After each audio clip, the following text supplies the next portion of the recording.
another round of SDH AM. John, hear you there, and the hair's out of control. Man, I swear. You sit there, and before you put the headset on, you're sitting there and you're going, it looks like it might be a decent hair day. And then the hair sits there and goes, not so fast, my friend. So hang on. There we go. That's as close as it's going to get, I think. All right. Another go round of SDHM. It's Wall Pass Wednesday. Whatever's on your mind. We've got a lot to get into today. And it's going to start after opening monologue and opening kickoff with our friends from Ball Watching. Jake and Justin are going to drop by, and we're going to kind of get into our previews of MLS coming up here in 2026. Jake and Justin got to see the palace intrigue of an offseason for St. Louis City SC, and we will catch up with them and find out on the field, off the field, Joao Klaus out, Dante Polvara in. How do we keep it from being Dante's Inferno? Coach, front office, all the things as they try and figure out who they are. So they're coming up in about 8 minutes or so, and we will catch up with them. Then, big night in CONCACAF, couple of different reasons. And first one was the weather. Last one was a big moment for a new club in Major League Soccer. And we had a match in between where the decided underdog was hanging around. 3 matches last night. We'll go into your highlights. We've got some posts from the first match and the last match.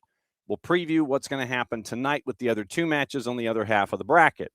Then we've got to get into what else is going on in Major League Soccer. We may flip the order a little bit just to kind of stick with Major League Soccer. The stadium situation in Vancouver. We have the updates on that from a couple of different sources in the Vancouver market, and we'll let you know what the latest is there. And to kind of give you the update on Vancouver, and they're looking at other places. City wants them to stay in town. They want them to stay at BC Place, and all of those particular elements that are attached to that. So we'll have that coming up. So MLS, St. Louis, Vancouver, CONCACAF, in and out. We've got some other stuff going on. We can let you know what's going on with the OFC Pro League. They are in their second hub situation, and so we'll update you on the stats there. Going to tease a couple of interviews coming up that we have in the league coming down the pike next couple of days, and those are going to be rolled over into the morning shows.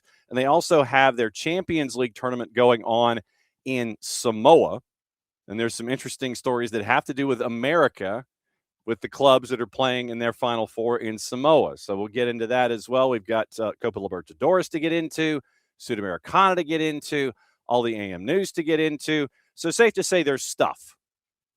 So there's plenty of stuff to get into, plus whatever else is on your mind this morning, and we'll lay it all out for you as we go over the next little while. I'm trying to see if I missed anything here while I was lighting everything up. But no, I don't think I have, at least at the moment. But also whatever else is on your mind this morning. Morning, David. Morning, Alex. And we still have some folks that are having residual windows from transfer deadline day in Europe. Remember, a couple of places like South America and Turkey are open for another couple of days. And N'Golo Kante got his contract torn up. And so he got to head from Saudi Arabia to Turkey. And you've got stuff like that too. So that's kind of where we are today. And it's going to be one of those intriguing days as I put the pinky up to the side of the mouth, kind of very, very Dr. Evil like. So we'll see what it looks like coming up here in just a couple of minutes. And obviously we're keeping an eye on our friends at the Washington Post. That might be our coda for the morning as we kind of keep an eye on what's going on there. There was supposed to be a Zoom call about 40 minutes ago. Everybody was told kind of to stay at home. No one come in. And then about 40 minutes ago is when the Zoom call started. And that's probably going to be the tail end of our discussion this morning. Is the coda will be discussing the Washington Post. We'll tell you what, since these guys, they have actual like real life work, they have like real jobs. They have graciously consented to be a part of the morning show before they start their real work. And so we're going to bring in Jake and Justin from Ball Watching. They are on the Tom Coughlin scale, and we do appreciate them coming in because if you are, in fact, 5 minutes early, you're on time. And if you're on time, you're late. And if you're late, we shut the door and lock it, and you're not allowed in the team meeting. And so Jake and Justin joining us this morning from Ball Watching, they have now officially evolved and turned into opening kickoff. So I'm going to read my promo, and then we'll get into the segment, and then I'll ask how long I have you guys this morning.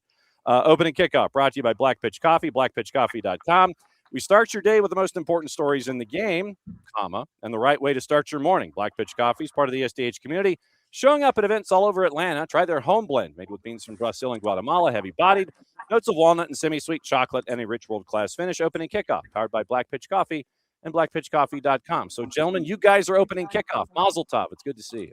Great to be back on the show. Good morning. Good morning. No, we're excited to be here. A lot happening in the St. Louis City sphere, and curious to hear what the fans that aren't as close to it as us are listening and hearing about St. Louis, because the times are evolving. Yes, and that is kind of why we wanted to catch up with you guys as we were in training camps and find out what life is like there. So who won the toss? Who gets to answer questions first, or at least figure out if they won or deferred? I'm gonna go with I won and deferred to Jake. I always defer to Jake. He's the absolute founder of this, so I'll let him take the first hard one and then throw me a softball afterwards. Okay, I see how this works. All right. So Jake, nothing going on in the offseason, huh? No. Absolutely nothing. I mean, just about as much as you could possibly imagine is happening at this club right now.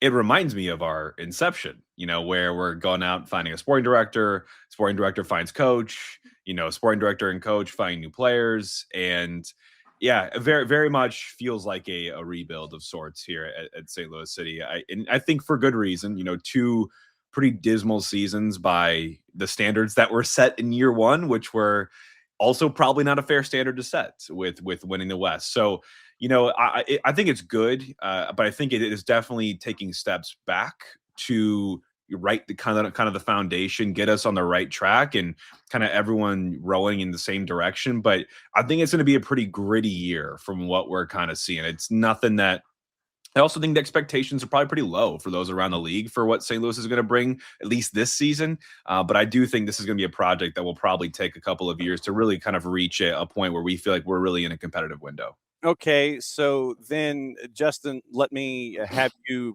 lay out the road here. So everything that happened in the offseason, Joao Klaus no longer there, so he's out the door.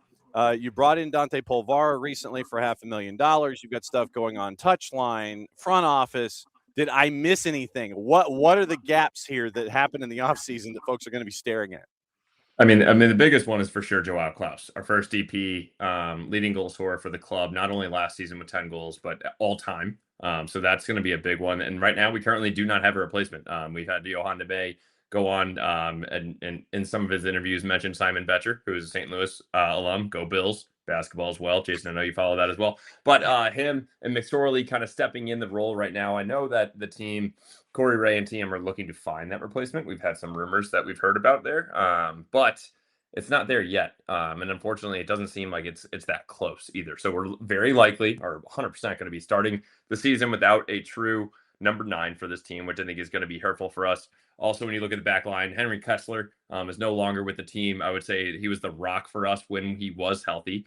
So now with the change in coaching with Johan de May, it looks like we're going back to a back 5. We're going to have 3 center backs. And we signed Dante Polvara, but if you didn't hear it this week already, he's going to be pulled back in to be one of those center backs. He will not be in that holding position in front of the back line as well. So that'll be left with Leuven and either Durkin or Edelman, who we signed from New York Rebels. And then that back line will likely be a mix of the 2 falls, Mbake and Falu, with Baumgartel and or Dante Polvara. But unfortunately, also Falu Fall is injured right now. So it's a lot going on right now. We did re-sign Roman Berkey, obviously. That was way earlier. So we still have that sort of the spine. When you look at him, Leuven, and Hartel, who I think in Hartel is probably one of the best 11 in the MLS when he is on his game. But it's still a lot of moving parts. 12 out, 6 in. For those that don't have the scorecard, out: Alm, Morales, Devin Paleford, Pedro, Watts, Wenzel, Antwi, Jaden Reed, Joey Zielinski, Christian Oliveras, Joao Klaus, Henry Kessler. In: Edelman, as you mentioned, Valum, Santos, Fall, Polvara. Did I miss anybody? No, miss anything, Jake. you didn't. Just a revolving door. It feels like we're Elf, just going when you visit New York and just running around in a circle. And it's like we can't keep up with the admin. And this is probably not the end, too. I think this season is more so the beginning. I think if you look at the contract terms for those that we do have on the book still, 2026 is the end for a lot of these contracts, with options for most of them have options for 27 as well. But I think that's when you look at Corey Ray and now Ali Mackay, who's now joining as an assistant sporting director. That was breaking last night, not official yet by the club, but that's, I feel like, when they can probably really kind of put their fingerprints on this and probably make some pretty sweeping overhauls with some of the salaries and, you know, budget charters that are coming off the books, because there will be a lot more flexibility post this season. And you know, you mentioned, Jake, the front office. Justin, when you look at now the unofficial official look at Mackay and Corey Ray, when you look at the legacy of a gentleman who had issues with Penguins, or just enjoyed time with Penguins, when you look at Lutz Pfannenstiel, Justin, what is the legacy of the first front office in St. Louis? I mean, I think the legacy is still extremely positive. When you think about what Lutz did and created this team from scratch, literally from scratch, was able to pull all these guys. Everybody has opinions on that, whatnot. It was a hell of a first season. I think he obviously always talked about it being a 5-year plan. He started with the club 2 years prior. So, yeah, it kind of ironically ended after those 3 years for him. I do think, and I want to thank him, because I also don't think that we would have Dante Polvara without him coming over from Aberdeen. There were other clubs. Even Columbus was looking at him, and I have a feeling that Lutz was like, no, I'll lock you up for St. Louis if that's something you want to do. So appreciate him and everything he has done. As we see this transition in that front office, I think you're going to see his transition in the makeup of the team. Also, not only from a personality or playing style perspective, but also from where these guys are from. We're no longer going to be that Bundesliga 2 team that everybody always kind of joked about past couple of years, because that was Lutz's like breeding ground, right? I think that was his best connections. Now you think about Corey Ray and team, it's going to look like it's going to be a little bit more U.S. focused, or maybe some pieces from all around, but I don't think it's going to be a direct link to Germany. So, Jake, I would posit this, that in your first incarnation, stylistically, when you to me, at times it was like looking at the pitcher that got the call up from the minors for the spot start, comes up from AAA, and you don't have a book on him. And so he'll give you 5 1/3, 5 2/3, give up an earned run, leave with runners on base, get the win. But the second time through the league, if he stayed, that was when the league caught up with you and figured out what your book was. I would posit the same thing happened in the playoffs with City, where you had no one looked at you. First game in a playoff series, okay, I don't know what I've got. Then in games 2 and game 3 was when you were found out and exposed, and that seemed to be, I guess, the issue. Come at me once, I don't know what I'm catching. Come at me more than once, I think I know what I'm dealing with. Is that a fair assessment? Absolutely.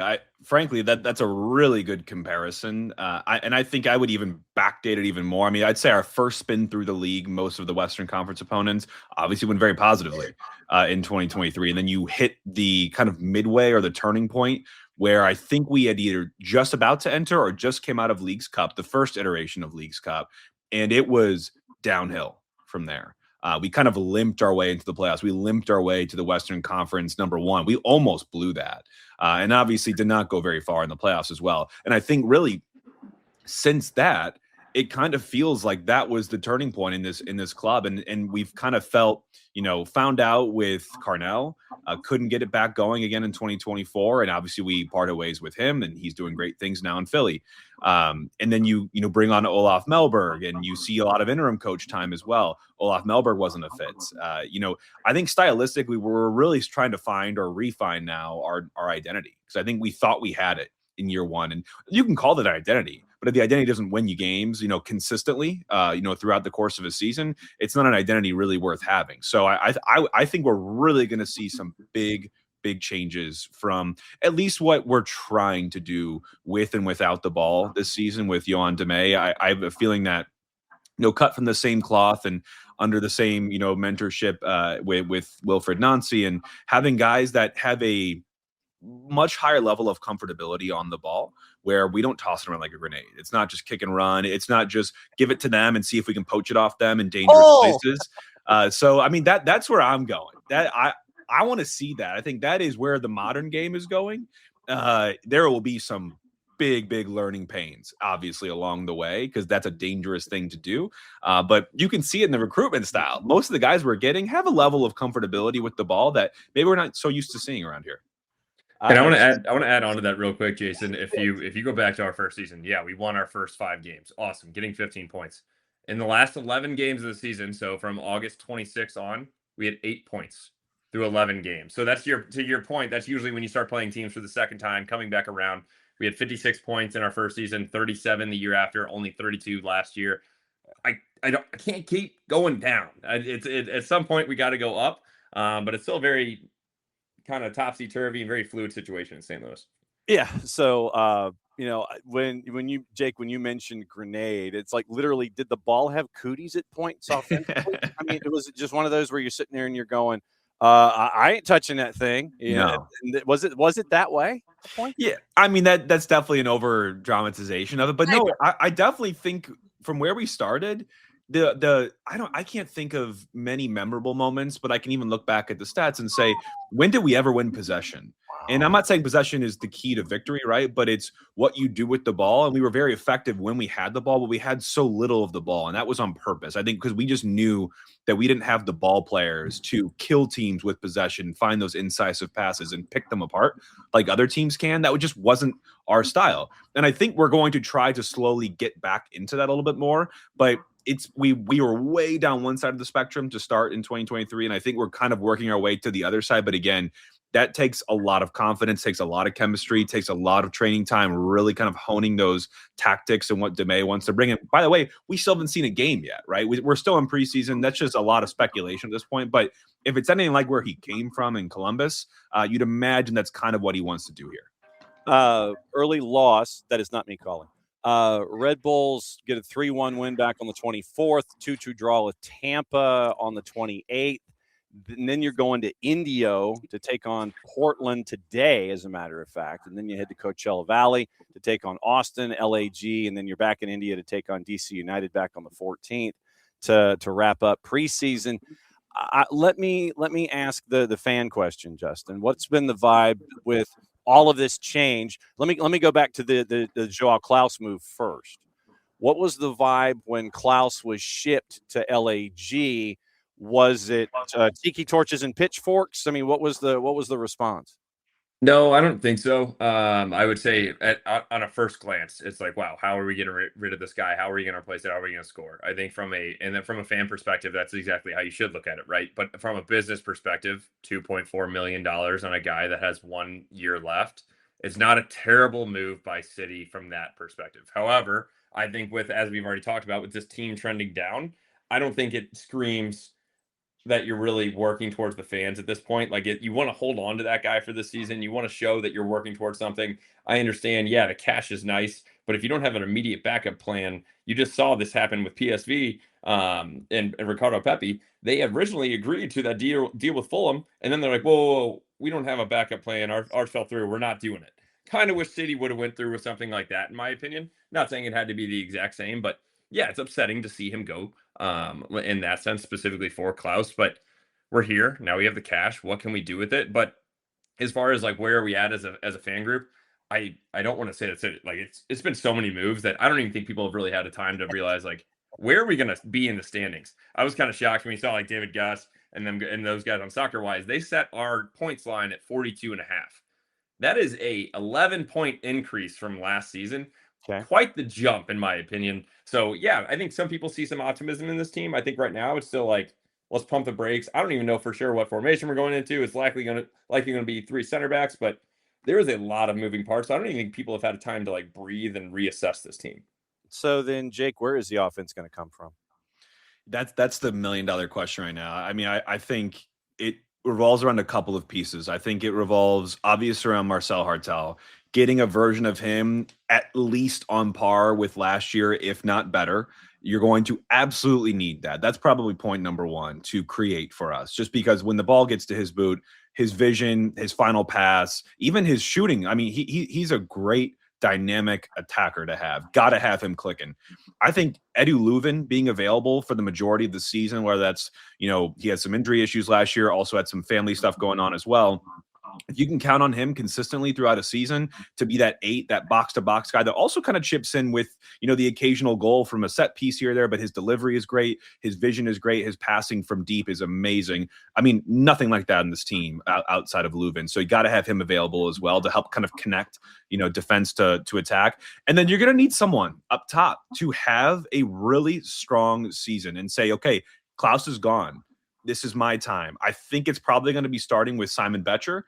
And, he's shown us a little bit of flashes of both throughout his time with us so far, where he can be hot, he can be scoring, he can take low XG chances and convert on those and find the right places. But last year he was finding the right places, just not able to slot that final finish away. So it's going to come to a Betcher or a McSorley, even, a draftee from a couple years back on, I think they're going to get a run here. I don't think we're going to sign that 9 right away and put him right into the 11 to come for our first, match here coming up in a couple weeks now. So it's going to take a lot of things going really, really well, injuries being staved off, and someone finding form up top that, give the ball to me, I'm going to put it in the back of the net. So it's going to take a lot. The attack is where I'm most concerned at this point, I think. Marcel Hartel Holiday Inn. Okay. Justin, what about our guy Mekhi Joyner? I mean, where is he in this process? He lights up on the 2s and he lights up next pro. What's the curve on our gentleman Joyner? Yeah, so I'm gonna kind of talk through our depth chart. We're huge fans of Mekhi Joyner. I think it's a young guy that obviously that needs to get more time with this team, especially with the openings that we have. The thing is that we do have a lot of we're pretty heavy on the attacking side of guys that can fill roles, but I don't know who's going to take it. So when you think about who else could start, it would be Celio Pompeo. He's probably getting in behind him. Toy Shirt as well. And then you also have Caden Glover and Brendan McSorley. So that's if you keep him in the front. I know you can also play him if we're doing three center backs. You can probably play him at a wide winger, right back or left back. Thank you. As Santos, and so we have some other guys there. But ultimately, I do think that you're going to see a much more increased role for him in this team. I would love to see him stay up with the first team for the majority of the season. Obviously, it's one of those young guys where you don't want to stunt his growth by just calling him up to keep him on the bench and be like, oh, you're there, you're in the squad. Like, no, get some minutes with City too. However, when he is in the squad, put that man on the field because he's a difference maker. And Jake's already mentioned it. We're going to have trouble scoring, and he knows how to find the back of the net. Led the MLS Next Pro, I believe, in the entire MLS Next Pro last season. So for goals per minutes played. And so he's a guy that I would love to see a little bit more this season. 426 goals per minutes played. That's the actual statistic.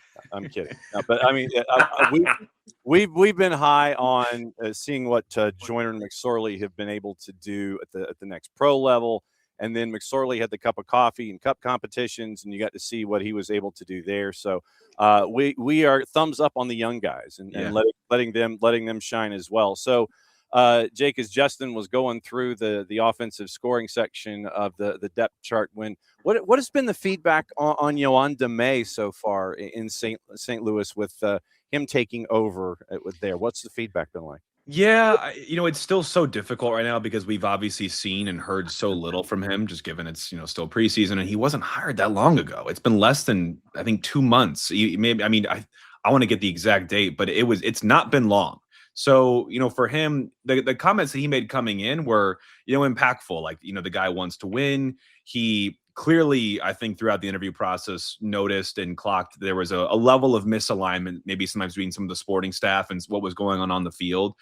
So I think for him, it's a project, right? I do think that he looks at this and is realistic and realizes that he might not have all the tools in the shed ready to go for this season. But I also believe that from an ownership perspective, they've probably communicated to him that we're not going to be the same like we were with Olaf Melberg or Carnell in year 2. We realize this is very much in its infancy. We're going to give you the reins and the leeway to make this what you need to make it. obviously you got to sprinkle in some wins and bide some time here and there. But, I think Johan realizes that he's got a little bit of runway with this team to do what he wants to do. And what he wants to do is probably a little more complex than what we've been used to doing as a club. So as a person, he's a little more reserved, definitely, than what we've seen before. Like coming from the last interim that I'm just totally blanking on right now. Yeah, well, not even Olaf, but Rich. Yeah, Critchley, John was so fun on the microphone during the press conferences. He was very forthcoming, very kind of uppity. And I don't think DeMay is that same level of energy. He's a lot more matter of fact.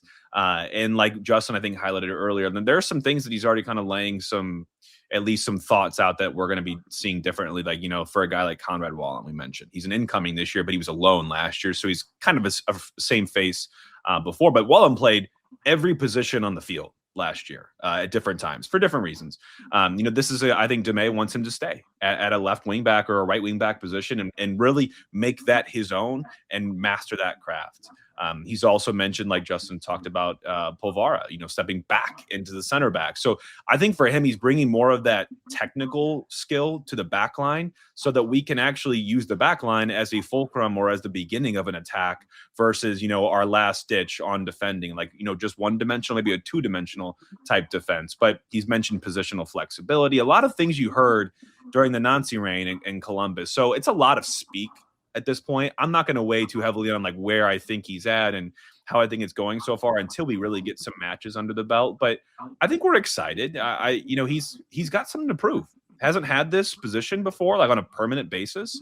So I think that's for a lot of guys, honestly, that we've hired and brought in. This is a very much a prove it type of front office right now that's brought in some now experience with Ali Mackay. But a lot of players as well are out there to prove it and show that you belong at this level and you're going to be a part of this project. Well, considering that Missouri is a part of the discussion, it is a show me year. I think that for St. Louis. Mm-hmm. Justin, what went wrong with Olaf Melberg? There's a lot there. Dude, we got time. I just don't want you to get in trouble with the regular gig. No. We're fine. I'll sum it up pretty quickly, though. I think one, when they hired him, he said that a style of play that he was able to play was then ultimately not what he played when he brought it over here. So that's what Carolyn Kindle said. You got to take it all with a grain of salt, right? Like maybe he didn't say that, but he's a scapegoat. He's out, so he can't say anything else afterwards. So two, he lost the locker room. To be completely honest, we've heard from players and some other people that ultimately the attitude that he had towards the game and the players, it just didn't feel very serious. You probably could have noted that with his hair, beard, flip-flops, and whatnot. But ultimately he was doing like crossbar challenges before and during practices, like while the guys are playing, like by himself. Dude's so it's like at some point, coaching MLS basically. The only thing missing was the pullover that you get at Stuckey's, I guess. Yeah. Yes, exactly. So I mean, there was a lot that went wrong, and it went wrong very quickly. I will say the team was not performing. You can't place it all on the guy. But I think when you lose the locker room, it shows on the field very quickly, and that's something that he had, and that's honestly something that we had with Carnell towards the end there as well. Obviously, Carnell has done very well up in Philadelphia, but at some point, once the guys stop liking who they're playing for, it just, you lose the enjoyment on the field and off the field. So then, Jake, who persevered? Who on the roster this season persevered through all of that madness and actually showed out and gave that, okay, there's some promise with this individual, this was a good pickup, regardless of formation, regardless of coach, whether it was Melberg or Critch or the early Christmas present with Johan DeMay, who has persevered through this the most, you think? Man, yeah, persevere. There's definitely a couple players that come to mind in terms of, if I just want to be objective about it and share some stats. But Marcel Hartel, I think, is one of those that you kind of, you kind of played at different places on the pitch throughout the different types of coaches that were here last year. But starting off under Olaf, he, I think, covered the most ground in distance in the MLS last year. And that's not something you really say about a lot of those creative 10s. But that effort wasn't lost on us. the ability for him to find those chances created. He was in the top echelon in MLS for that as well.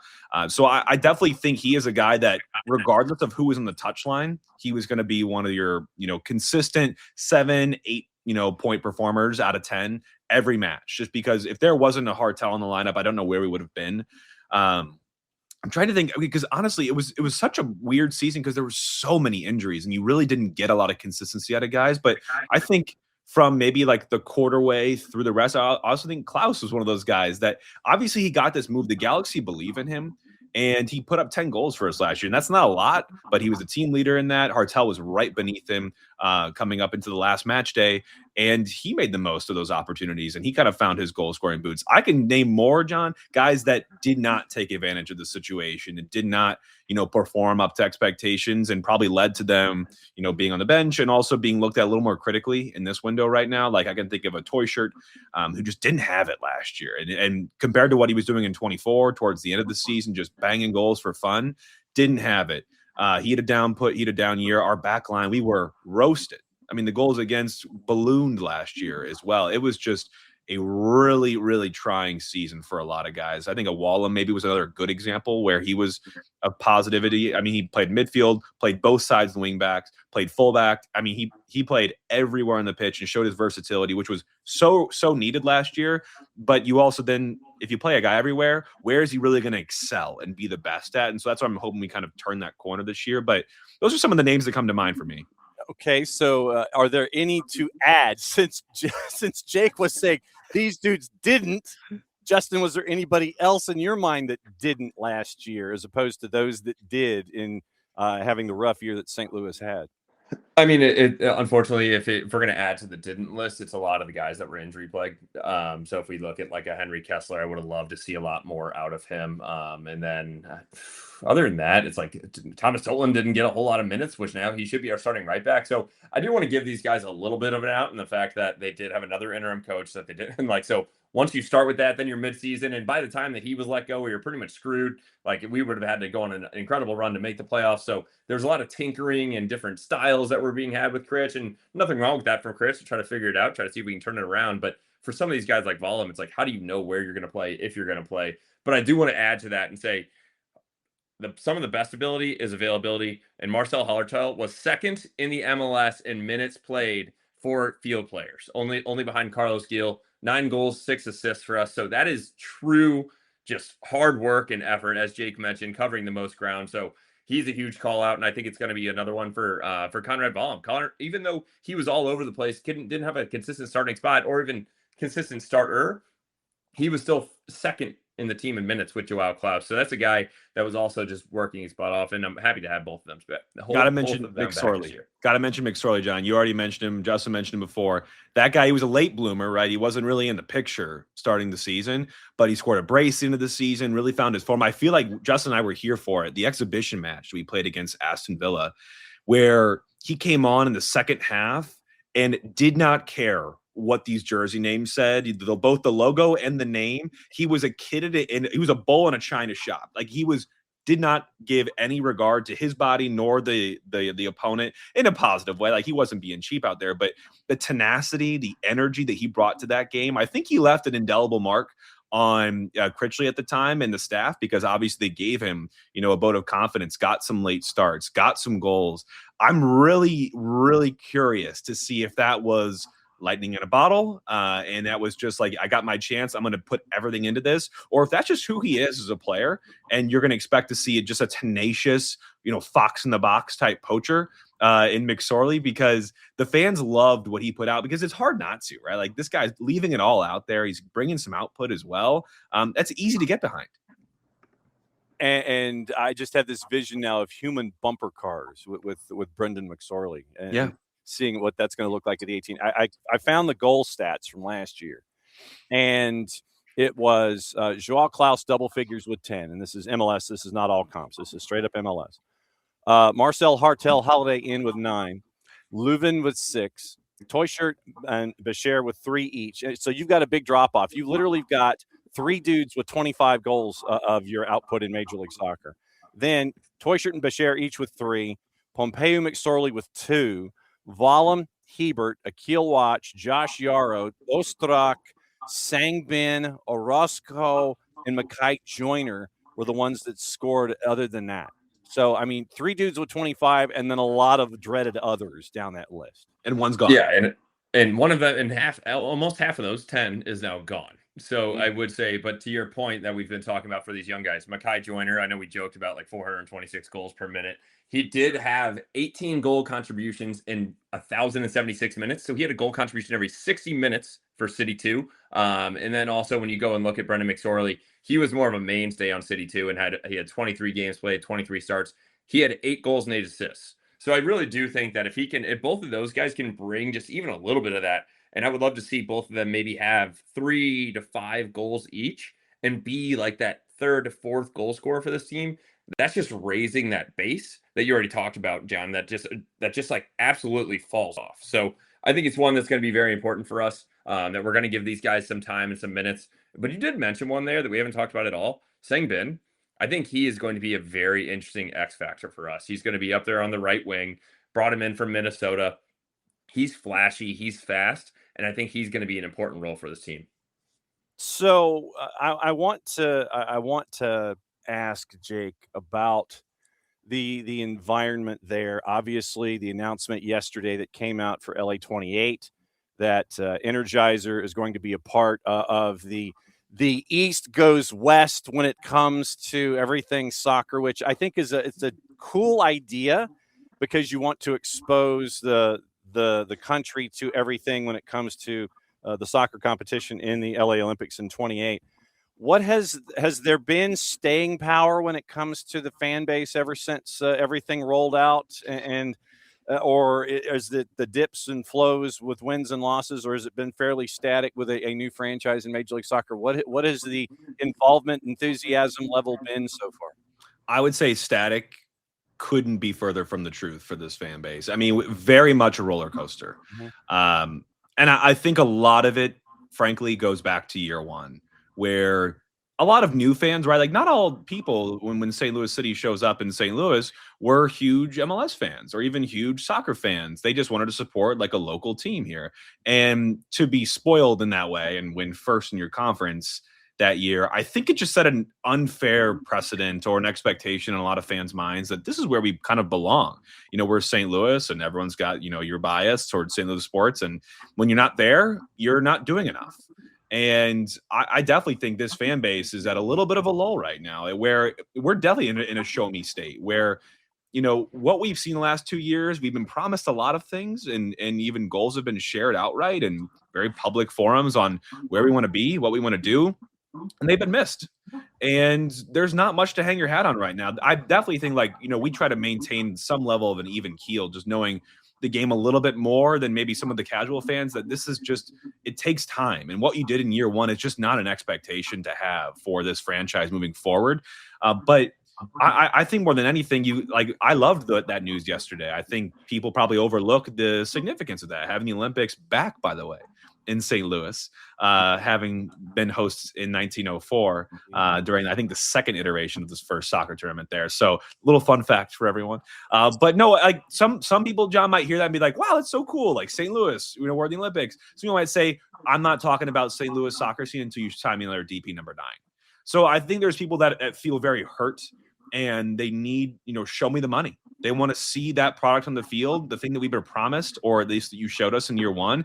When do we return to that? Wake me up when that comes. There are others that are along for the ride. I'd say like us that are riding through the ups and downs. And that's part of being a fan. In my opinion, like you can't have the ups without some of these downs and these lulls. So I think the fan base is really volatile at times and just high expectations, loud people on social media. But honestly, when it comes down to it, they show up. They definitely show up at Energizer Park. And So it's going to be an interesting summer because if you haven't seen as well, John, the Blues are down bad. We are 22-1 to make the playoffs. The Cardinals win total is dropping below 70 right now. I think you can get it at 69.5 on DraftKings as well. So this City team, they're going to be having more fans because people are going to be looking for something else to watch. And I really hope that they can take that opportunity and do the best with it. So then my main question as we wrap up, and thank you for going into added time on this, is why isn't Country Grammar the goal song? It's a great question. I've seen people legitimately post that exact thought on X, on Instagram multiple times. Actually, it's sometimes I feel like I've heard it as the goal song. It's not always consistent with us, and frankly, we didn't score a lot of goals last season, the ones that we're used to. So it's like my mind is somewhere else entirely when we score a goal. I'm like, wow, this is a miracle. Can't wait to talk about this in the show, that we actually put a tally up on net. But it's got to be. It's absolutely got to be. You got to have that local pride. They have a lot of cool stuff going on with the stadium in terms of experience, what they try to do. But Nelly's been a game ball guy that brought the game ball out and hypes up the fans beforehand. He's easy money. Everyone knows that. Like, everyone knows Nelly. I'm all in support of that. I mean, Justin, when the stadium first was completed, and this is just me, and I was looking on social media, I literally saw people testing the sound system inside the stadium, and you're hearing that verse, and I'm going, slam dunk. Oh my God, this is it. This you're done. That's easy. And then all of a sudden, it disappears. I think we've gotten a lot into like that techno, younger EDM type stuff. I will say they did include some Metro Boomin. He's from St. Louis, but no one knows that as much as Nelly. It needs to be, I'm from the Lou and I'm proud. Shake a tail feather. It's hot in here. Give it everything. I don't care. Let's just rotate through them for all 7 goals we're going to score this year. I mean, for me, literally, it's like, I'm from the Lou and I'm proud. I'm like, okay, you're done. I mean, that was the easiest thing for me in all of this to get everything squared away. Guys, I cannot thank you for doing this, especially now that we're going to finish up before 9 o'clock in the morning in God's time zone. Just ask the boss about that one. Jake, hit the promo for me. And then Justin, if you missed anything, go ahead and hit him from behind and finish it up. How do folks consume, how do folks watch are watching balls with you in St. Louis? I mean, everywhere now, right? Yeah, you can find us at Ball Watching STL on X, on Instagram. We're on YouTube. We're on Threads. We're on TikTok now, dipping our toe in those waters. And yeah, we in spite of all these negative times, we try to post some fun stuff on social media. So even if you're not about the podcast, check us out. We post some really, really fun clips and bits, GIFs, whatever on social media, just to like bring a little bit of levity to some of the situation here. But yeah, at Ball Watching SCL, shoot us a follow, shoot us a like, subscribe on YouTube, and hop on now, because we're hoping that we're heading back uphill. Okay. And I thought like now, like the second that you're hanging up with me, you're doing like an or something, Justin. I was like, what? You're going live before you go to work? Okay, just checking. No, that was a work call that I got earlier. So sorry for that. I was like, hey, I will call you back right after this. But no, to Jake's point, it's been a lot of fun in St. Louis. We are very realistic with this team, but also keeping a positive spin on it. We could not be more excited as well, just in general, for the World Cup coming to the U.S. We are doing something big with Ballpark Village, which is right outside of the Cardinals. They're having us host the third game, which is Thursday night, 9 p.m. They're going to take the Cardinals game off, and we're going to be on the mics across Ballpark Village. So we're just pumped to have soccer, just period, having it grow. You've seen it, John, obviously, and we appreciate you having us on and spreading this. But let's continue to ride this wave of soccer and continue to build on it, because the World Cup is going to be an awesome time in U.S. Epic, as always. Jake and Justin at Ball Watching STL. Consume their material, people. They know what they're talking about. Do not be strangers, gentlemen. I'm glad we got to do this preview before you guys were heading to Coachella, meaning the club, not necessarily you, unless you're going to Coachella to see everything going on and consume it that way. You know that you are not strangers here. You can crash it at any time, and I know that I'll be knocking on your door if things are going on that we need to discuss. As always, guys, thanks for dropping by, especially in the middle of the week when chaos usually reigns. Of course. Thanks, John. Appreciate having us on. There goes Jake and Justin from Ball Watching STL. So that's your St. Louis update. St. Louis City SC. You feel like you have to have that proper emphasis in there. It is St. Louis City SC. And so they're going to actually go to their real work now, since I got them off the air before 9 o'clock. And so it was great to catch up with them with all of their with all the questions that, we have going in. New front office, new head coach. You lose your number one gun to LAG. You bring in 2.5 large in the intra-league transaction. So then what do you do with that? What are you going to do with that 2.5? You're going to sit on it for a bit. You're going to spread it out. You're going to try to bring some folks in. You're going to high TAM or DPs. Speaking of which, here's the rundown of what the roster looks like at present when it comes to DPs. They are a little over $6 million in GAM available. They have a DP slot available, so they have that option of either going 2 and 4 or 3 and 3. They can either swing it. They can swing it either way. Marcel Hartel, Roman Berkey are 2 DPs at the moment.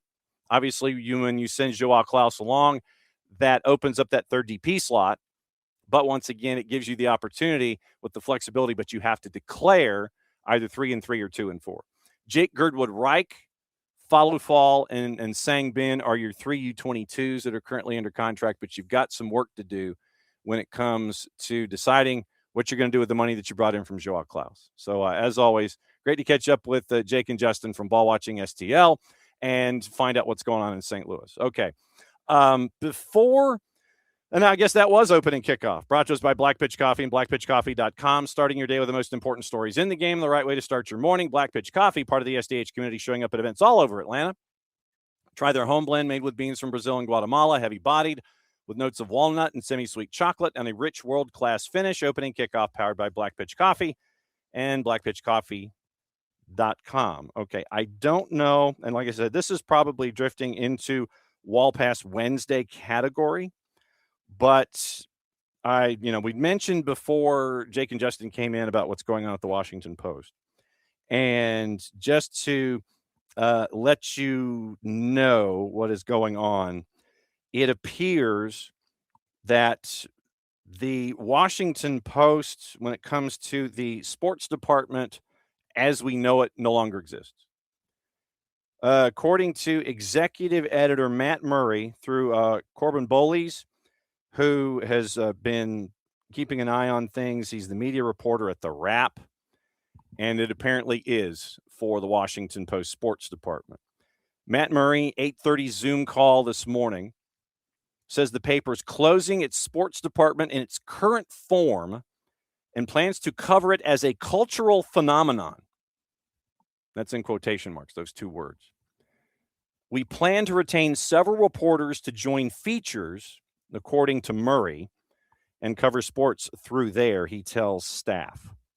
And so that is, once again, that's from Corbin Bowles at The Wrap, keeping an eye on everything there. Let's see. No comment from the ownership or the publisher on today's cuts. Statement from the Post Guild. Quoting the Guild, these layoffs are not inevitable. A newsroom cannot be hollowed out without consequences for its credibility, its reach, and its future in just the last 3 years. Then this is from the Post Guild. In just the last 3 years, the Post workforce has shrunk by roughly 400 people. Continuing to eliminate workers only stands to weaken the newspaper, drive away readers, and undercut the Post's mission to hold power to account without fear or favor and provide critical information for communities across the region, country, and world. The Post Guild vehemently opposes any more staff reductions. Now is the time to stand in solidarity with our laid-off colleagues and with those who remain, who will now be asked to do more with less. Still time to save the Post.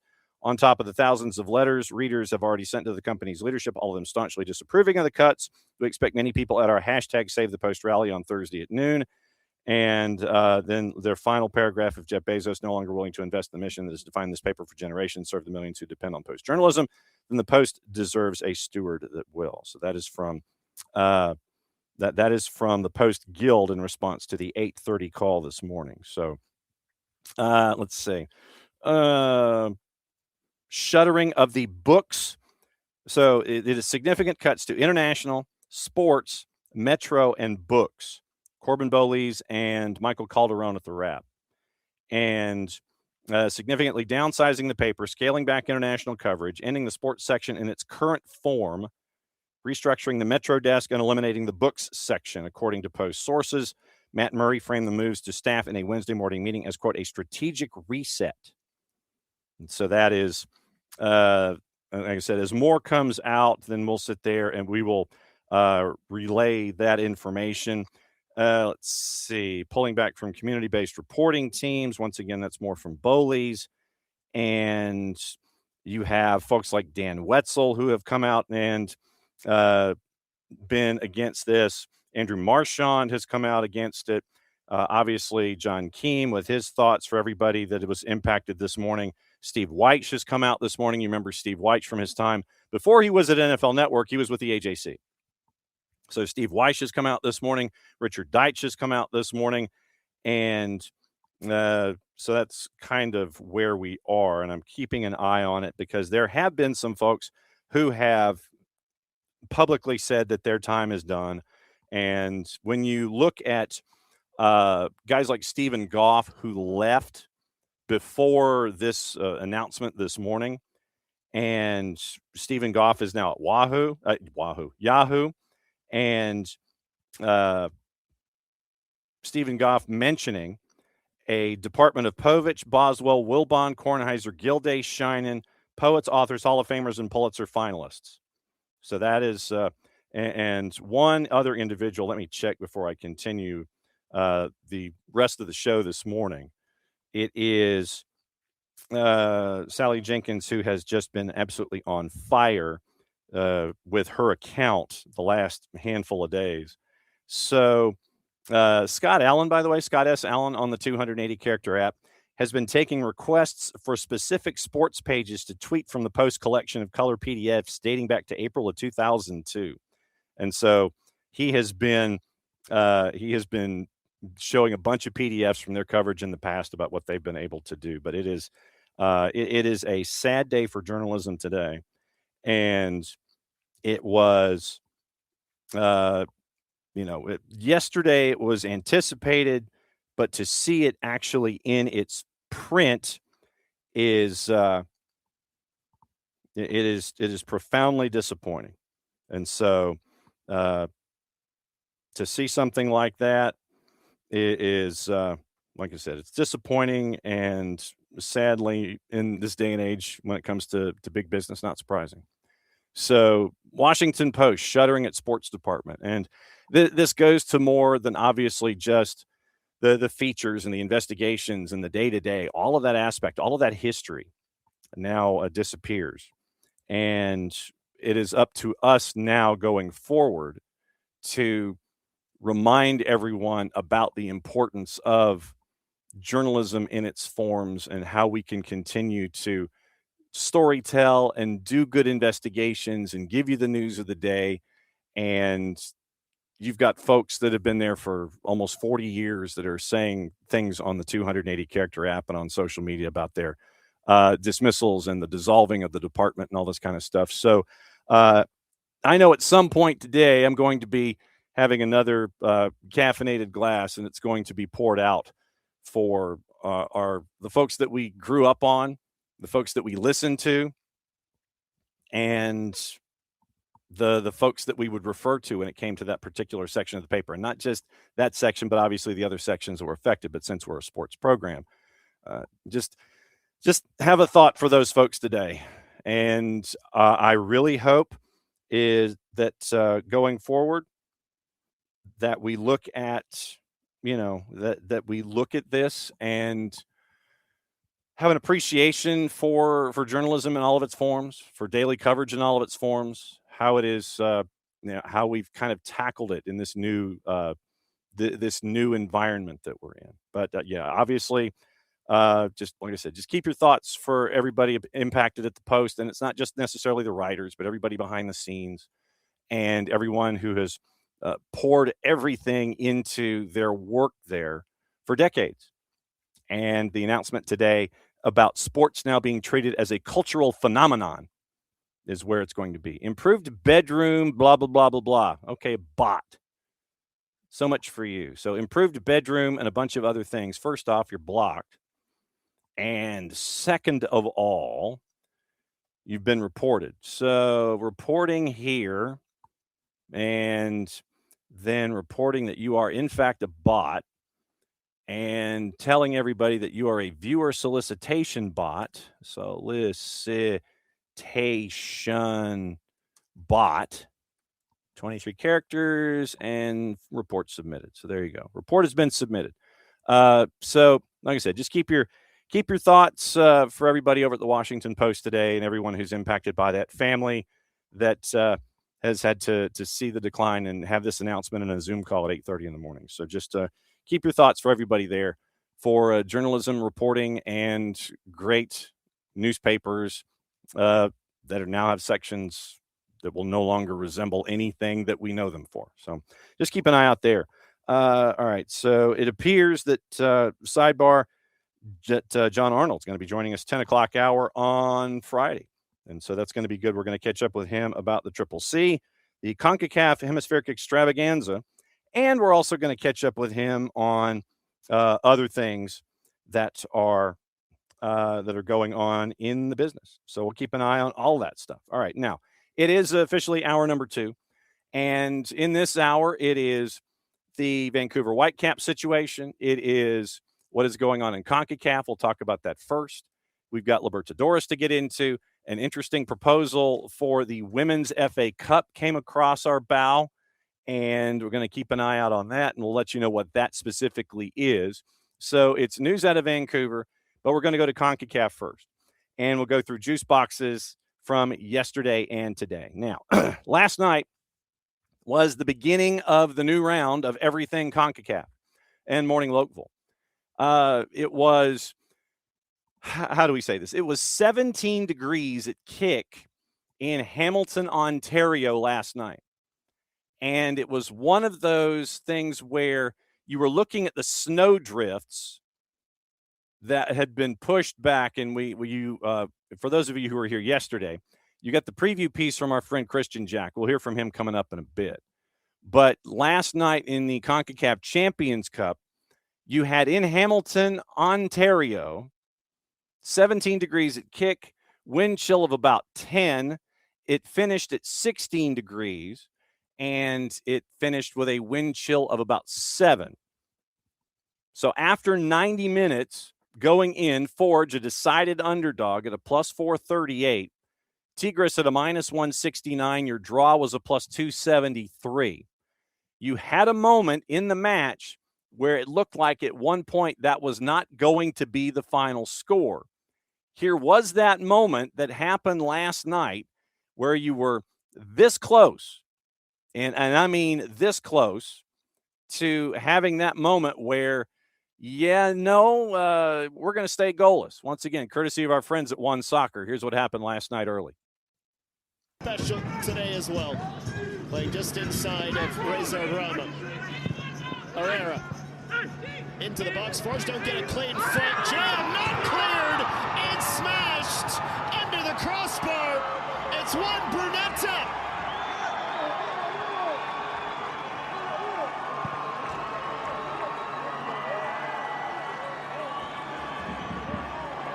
Lau always sends an incredible away contingent. And for the bravest of Mexican supporters, a goal to celebrate the Argentine Juan Brunetta. Well, Forge has numbers around the ball. They just can't clear it, and this one just falls right to the feet of Brunetta, who makes no doubt about it from that far out. Puts it in the back of the net. Close to being offsides, but I think he holds the line as that ball's played in front of him, and we'll see a good look at it here. Nimick adjusts over, and that ball just slips between the two of them. Hands go up from all the Forge defenders. Well, Brunetta looks at the assistant referee before he celebrates. The first angle looked potentially the most culpable. Well, the issue with that is also, if they're going to review it, they could be reviewing for a handball as well, because exactly it looked like there was a handball on Yevremovic. I mean, Yevremovic did really well to keep his elbow close. Becker in referee Armando Villarreal's ear. Varchek, the captain, asks. And there you go. That was a minute and a half of a discussion for a goal that got called back. It was offside, and apparently if you used Wenger rules, it would not have been. Where if you were to flip, if one part's off, you're off. If you'd use Wenger rules, as it was pointed out last night in Canadian media, if you'd flip that to the Wenger rules where if one part is on, you're on, it ends up as a goalless draw. A signature moment in Canadian Premier League history where you end up with a goalless draw against a giant in Liga MX. After the match, CONCACAF caught up with Kyle Becker to get his thoughts about the goalless draw. And ask you about the conditions, Kyle. You played in lots of games. Was that one of the coldest? Yeah, it was pretty chilly. I'm just happy the pitch was a little better than last year. Allowed us to actually move the ball at times. Obviously, it was cold for both teams, but it is what it is. And I think it was decent for a night of football. Final one, your first competitive game for about 4 months, to go out there and play a team from Mexico in mid-season form and get a 0-0. As a captain, it must fill you with immense pride. Yeah, it's special. I mean, obviously from a small club from Hamilton, playing in Canada, to go up against a team of this caliber and get a point at home in this competition, it's huge. So I hope the fans of this club, the people in this club, the fans of this league don't take that for granted. We're very grateful to be in this competition. And yeah, it's one done. We have another way to go, but yeah, we got to be happy with this. Well said. Thank you. Thank you. That was our buddy Christian Jack doing the Q&A for CONCACAF. Captain Kyle Becker for Forge in the goalless draw against the opponents that made their way north in Tigres. And you're sitting there going, man, it's cold. And it was. Goalless draw for Tigres and Forge last night. And so after the match, after KJ had the opportunity to talk to Kyle Becker and finish the English language interviews for CONCACAF, here's his post-match wrap from a very, very cold Hamilton Stadium. Like I said, I still think it's Tim Hortons. I still think it is. But the Hamilton Stadium in Hamilton, Ontario, for the goalless draw with those two sides, Forge and Tigres. Yeah, in the end, a record-setting night when it comes to the temperature, and I think a substantial night in the history of this football club. Ultimately, they didn't get the victory, but it's a clean sheet against the Mexican giant, and I think one that they've learned from in the past. We wondered what the shape would look like and go to a back five. Many heroes and many debutants who played really well tonight as well. We've already talked about the goalkeeper. I thought Batista at the back was very good as well. So I thought Ford showed a lot of courage, a courage to play a different way sometimes, but to stick in there. You alluded to the set pieces. I thought they were tremendous. But, you know, it fills me with great pride to see these teams in the Canadian Premier League go toe-to-toe with these teams from Mexico. Not only are Tigres a Mexican giant, arguably they're one of the best teams in the last 10 years in Mexican football. You know, when people don't understand is that the wage contrast is absolutely remarkable between these clubs. Andre Pierre-Gignac has accomplished almost everything he can accomplish in the game. He earns more in 2 months than the entire Forge players in a year. And so just to put that into context of what was happening here tonight, yes, the weather played a big part, and in many ways you could say it was a bit of an equalizer. But Guido Pizarro, another legend of Mexican football who's played in Spain as well, I will remember how he greeted Bobby Sminiotis at the end and walked down the tunnel with a look on his face of admiration for the way that this Forge and this Canadian Premier League team played here tonight against, as I said, a Mexican giant who brought a lot of threats, and every credit to Forge to play that way and get out of here with the draw. And the thing was, and so that was KJ's post-match report where he was freezing, and you could tell he was freezing. I mean, it's like 16 degrees, and it's probably in the neighborhood of 10 o'clock at night, and it's not the warmest of conditions. But KJ, I give KJ credit. We'll try and catch up with Christian Jack when we come into a bit of a gap in the schedule where he's not running around at 9,000 miles an hour. But big moment for Forge and for the Canadian Premier League. Another team tonight has just as much of an opportunity for that in the CONCACAF Champions Cup and the Triple C. So goalless draw to start the night last night. Then you end up with match number 2, and it was one of those matches in Tegucigalpa, Honduras, with Olympia, our friends from Olympia, hosting Club America. Going in at kick, Club America minus 133, draws a plus 261, and Olympia, obviously the decided underdog, even though they were at home, at a plus 334. And so the match kind of went the way that you were anticipating that it would, at least in the first 45 minutes. Then early second half, goal on the board for the visitors, and then an equalizer for the home side. Here's that equalizer courtesy of our friends at CONCACAF. Here's Benguche in close. This could be it for Olympia. Benguche way out right now. Individual effort on the left side. The shot! Yes!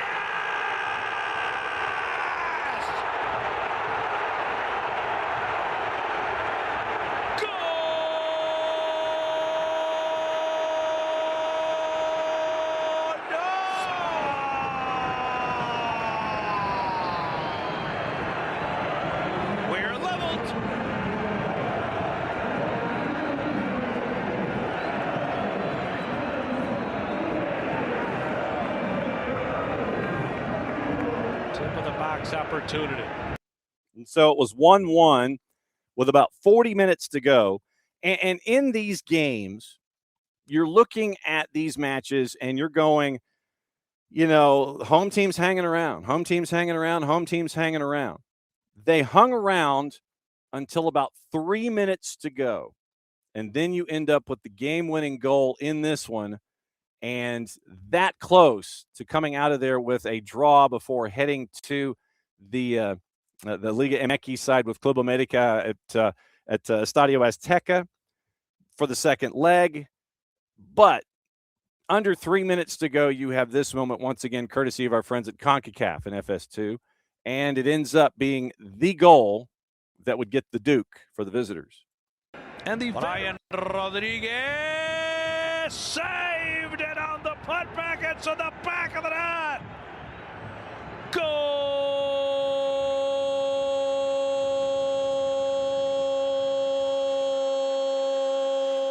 It's the center back who will be the hero at the end. And it doesn't seem with a late winner, really. And so it was a late winner for Club America. The shot was saved. The initial shot was saved and parried away, but not far enough. It was, I want to say, just at the edge of the 6, and then it was punched home, and you end up with a 2-1 win for Club America in leg 1 on the road in Honduras against Olympia. Then you get the nightcap of nightcaps. And this was an important moment for San Diego FC at the Murph Dragon as Pumas came to town. And you figured that with Pumas, they would bring fans, and they did. And Pumas tried to stack the Murph Dragon as best they could. They were a decided underdog at a plus 286, first ever kind of hemispheric competition for San Diego FC. They were a minus 119, decided favorite coming into this one. And then it was 90-minute draw was a plus 256. You end up with, on the board, an early goal for Pumas. 11 minutes in, Robert Morales gets the goal, assisted by Carrasquilla.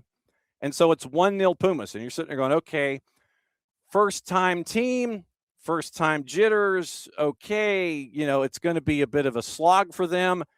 And then this is when you pick up your number 2 pencil. And it was kind of the surprise of the night, really, where you had just a lot of goals on the board in the second half for San Diego FC.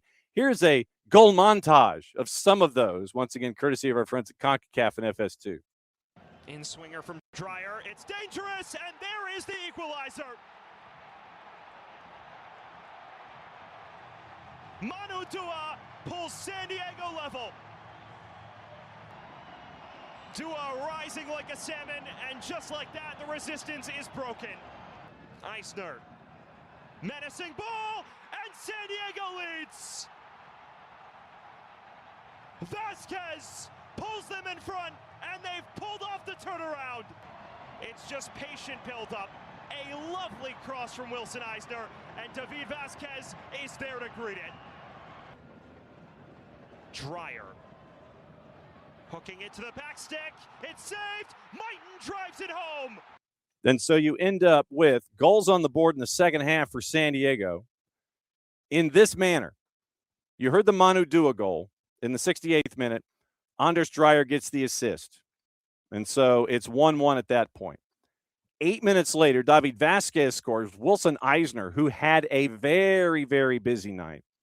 And we'll catch up with our friends at SofaScore to get the numbers for San Diego coming up in just a little bit. So in 8 minutes, you end up with 2 goals on the board. And it was pretty much on like Donkey Kong, as the kids say at that point. And it was a big win for San Diego. As I sit here and I'm looking at the numbers, and I'm seeing if I don't care about top competitions. Go away. Then you end up with Alex Mighton getting a goal on the board in the 81st. Unassisted. Luca Bombino gets a goal in the 86th. So literally 4 goals in 18 minutes for San Diego FC. And you end up with a 4-1 win, and Pumas on the ropes in the opening round of the tournament for San Diego. San Diego, obviously, yes, they do have to go to Pumas in leg number 2, but getting this +3 margin, navigating that in leg number 2 is going to be huge. Alan Medina gets a caution in the 67th. Same for Anibal Godoy. Alex Mighton got a caution in the 82nd because he lifted his jersey. And Pablo Cisniega, which is, according to our friend AGM Spanish for denied, got a caution in the 89th minute. So starting lineups, Cisniega, Bombino, Eisner, Ian Pilcher subs in the 83rd, Manu Dua, Chris McVeigh, Soma, who was subbed in for Vasquez, and Yepe Tverskov. Yepe Tverskov was a marked man last night. He was grabbed, pushed inside the 6, tried to get calls, and it was one specifically off a corner where he was grabbed and dragged down by a Pumas defender. No call. Did get a talking to for it, and so did the Pumas defender. But Tverskov, he was a marked man. There were times where he was chopped down, and I think he was the one who was in the spot shadow when it came to what Pumas was looking for strategically. Pellegrino got the start. Kieran Sargent came in the 84th. Ingevartsen came in. Alex Mighton subbed in the 63rd. And so Alex Mighton's in for 18 minutes, and he gets a goal and a caution. Then Anders Dreyer, he was in for most of it. Then he was replaced by Anis Saidi at 90+4. And 22 shots, 7 on goal, 13 fouls, 10 corners, and 1 save on the night for Cisniega, which means denied. Pumas' starting lineup: Navas, Duarte, Silva, Leone, Cesar Garza, Carrasquilla, who was subbed out at halftime, Jordan Carrillo, who was subbed in, Alan Medina in the 64th, part of a double switch with Morales, who was subbed for Guillermo Martinez, Pedro Vite, who lasted 83 minutes before Uriel Antuna came in, Jesus Rivas, and Alvaro Angulo. Not used. Rodrigo Lopez was a part of that. Juninho Vieira was a part of that. Angel Rico, Santi Lopez, and Dennis Ramirez. 4 shots total for Pumas in the match. 2 shots on target, 8 fouls. So 21 fouls called in the match, 13 of them called on San Diego. And 1 offside, 3 saves on the night for Keylor Navas, 3 saves, and 4 goals allowed. Mario Escobar, the man in the middle, Luis Ventura, and Humberto Paños were your ARs. Sergio Reyna was your 4th. Benjamin Pineda was your VAR, and Anthony Bravo was also upstairs in 62-degree and clear weather. 22,650. Good run for the folks at the Murph Dragon. 22,650 in that one. Here's Mikey Veras after the match. Yeah, first and foremost, I think the most important thing is just to take a second and recognize the moment that we just lived right now, because these boys had 3.5 weeks of training. Their break got cut by a week. They had to come back a week earlier. And they play against a team who's 4 games into their season. And not one excuse dripped from a single pore of them. And I think you're not always rewarded in life for having the right mentality, but when you are rewarded, how sweet is it? And then the other thing is our grounds crew here at Snapdragon. You know, we just had a monster truck here last week, and they had to turn a field around, and that's not easy either. And the same mentality, no excuse, just get on with it. And they put a really beautiful pitch out there for us. Monster trucks at the Murph Dragon. That had to be some serious churning of that grass. And I'm wondering if the grass was just replaced on the hole. But yeah, so a week ago at the Murph Dragon, you had monster trucks. You had monster trucks. And you flipped that field to have the match last night late with San Diego FC and getting a big win over Pumas. 4-1, +3 heading to leg number 2. That's huge for San Diego FC. And figured just in the interest of respect and love for San Diego FC, figured we probably should do this. And again, it was that MVP. It was that paletero. Ta-dum, pa-dum, pum, pa-dum, pum, pum, with a little. That's our boy Adrian Garcia Marquez with the celebration. They didn't do radio last night, so I had to pull that one and just have it as a drop for Dreyer from now on. So I now have a drop for Anders Dreyer from our friend Adrian Garcia Marquez. And they didn't have radio, which was disappointing.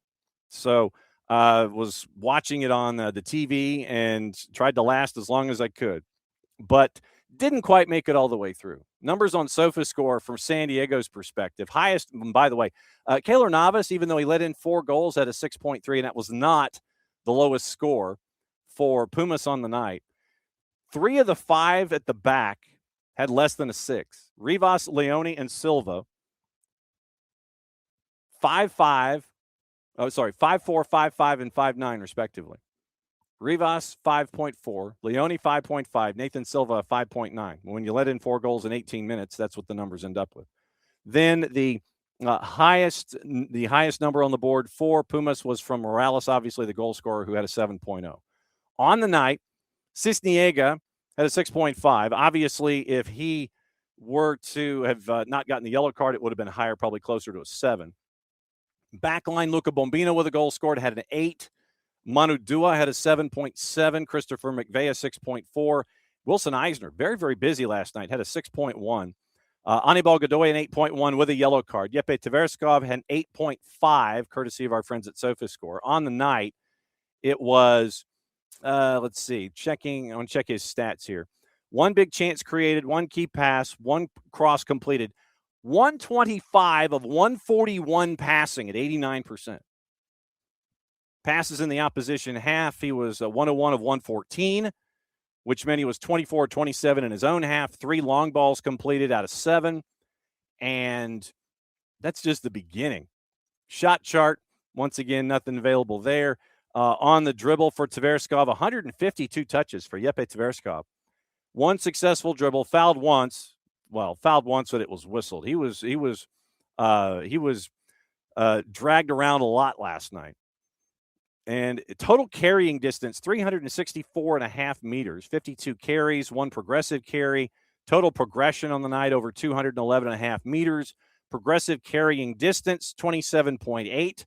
And his longest progressive carry was 27.7. So short of that 1 run, everything was into Tverskov as your point guard, grab and go.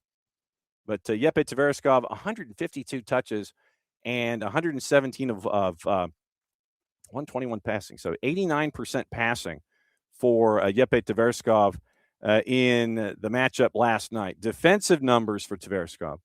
1 tackle, 1. He was 6 of 10 on his duels on the evening, too. So Yepe Tverskov, man of the match. Soma had a 6.3, as did Amal Pellegrino. Anders Dreyer, a 7.9. Ingevartsen, a 6.0. So Dreyer's numbers, just so you have them, it was on the shot chart. 3 total shots with 1 on target. Passing numbers, 1 assist, 3 big chances created, 5 key passes for Anders Dreyer last night. 6 of 15 on crosses, 63 of 75 passing at 84%, 54 of 66, 82% in the opposition half, 9 of 9 in his own half, 1 long ball on the evening. On the dribble for Dreyer, 101 touches, 1 unsuccessful touch, 2 successful dribbles, lost possession 22 times, 27 carries, a total distance of 204 meters, and a progression of almost 100 meters with his work. Defensively for Dreyer, 2 defensive contributions, 1 pick, 2 recoveries, and 3 for 3 on his ground duels. So Anders Dreyer had a 7.9 last night. So the big win for San Diego as they are heading into Pumas for leg number 2, up 3 goals. And that's going to be the key for them, is to try and hang on to that margin going forward. So you look at tonight. Whoa, we're going to make it right. And those numbers specifically, you've got matchups, and it is Selajou and Monterrey. That is the early one. Selajou and Monterrey. Obviously, Monterrey, the big favorite in this one. No real surprise there. If I could spell Selajou, I could tell you a lot more about him. It would almost be like, since we didn't have picks of the week in soccer over there, Club Social y Deportivo Selajou Mario Camposeco. Basically, Selajou MC, or just Sela, nicknamed Super Chivos. Guatemalan professionally competing in Liga Nos Un, the top tier of the Guatemalan Football League. They're located in Quetzaltenango, same city and same department. So basically, the city name and the department name, which would be kind of like our county or a territory, same thing. Quetzaltenango, Department of Quetzaltenango. So it'd be like Mexico City, Mexico, or something of that, where the county name or the region name and the city name are the same thing. Play their home matches at Estadio Mario Camposeco. Most successful team in terms of national titles won, not based in the capital city in the history of the league. They are known as Los Chivos, the Goats, or the Los Super Chivos, Super Goats, Los Altenses, the Highlanders, Los Aguerridos, the Brave Ones, or El Gigante Departamental, the departmental giant. And I'm guessing by that what they mean is the giant, the large force in the league, because they have 7 championships. I think actually it's 11 championships, because they have 6 harvest. They have 6 crescent moons, and they are gold. And then they have a bronzed crescent moon at the top of their crest. So I'm imagining that means 5. And so the team was created back in 1942, 83 years ago. And so 11 titles for Los Super Chivos. I think we'll go with that one. The Super Goats. And founded in 1928 as Germania. Then they were changed to ADIX, Asociación Deportiva Independiente de Celaju. Red jersey, blue shorts.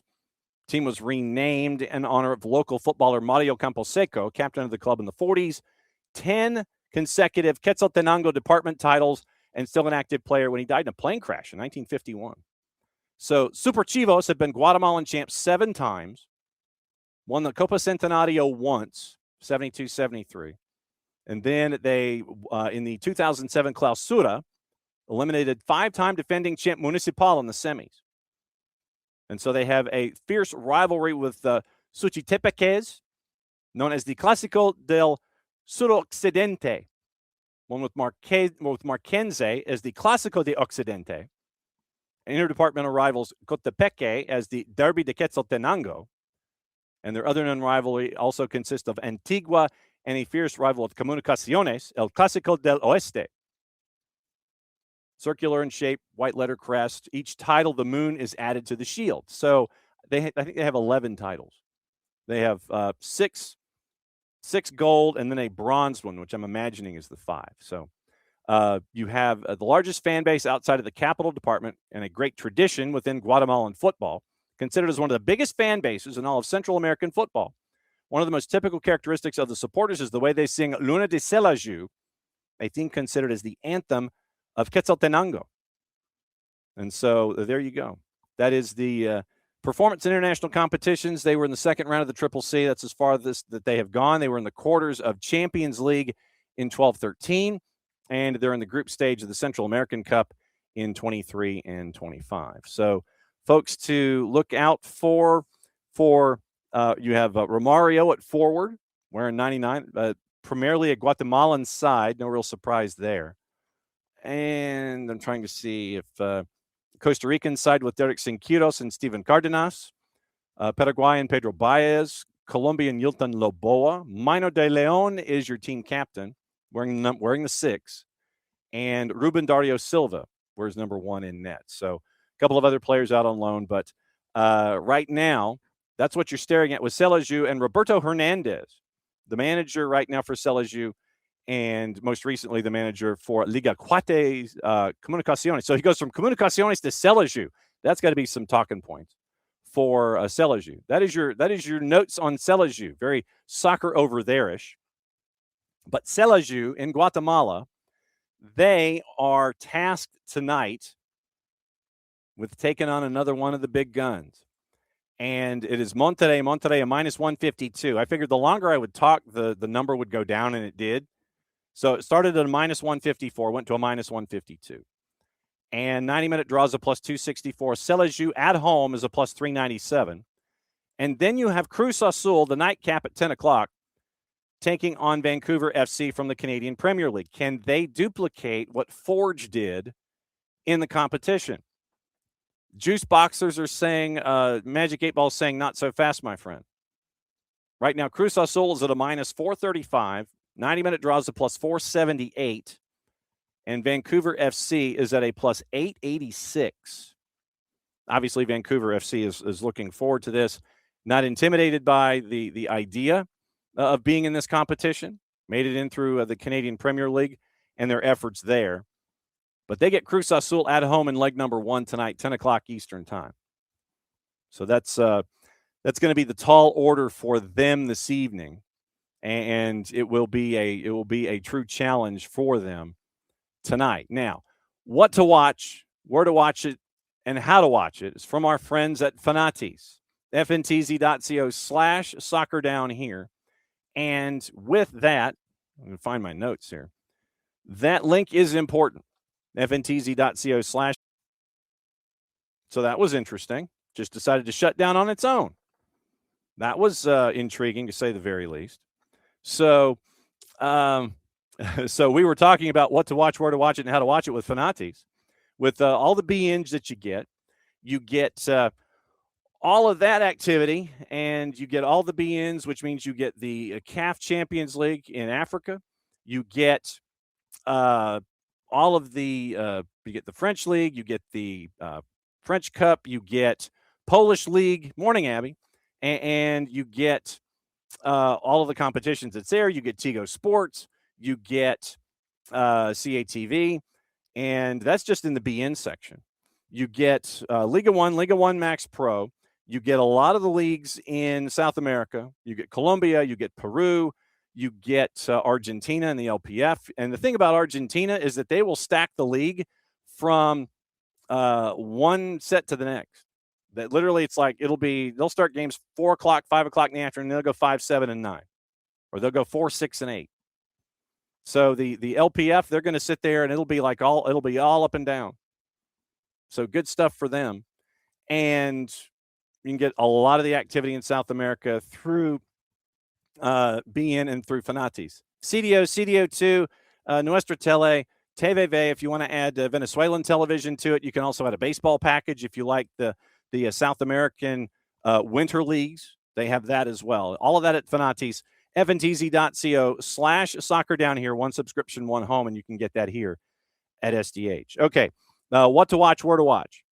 Now, we mentioned what's going on FS2 and 2 to NA. FS2 has the Selejou match at 8 o'clock. 2 to NA has the doubleheader, 8 and 10. Fox Deportes has the French Cup at 2:30. BN and Español has the Polish League at 2:30, and the Copa Sudamericana tonight at 7:30. Segundo de Mayo and Alianza Lima.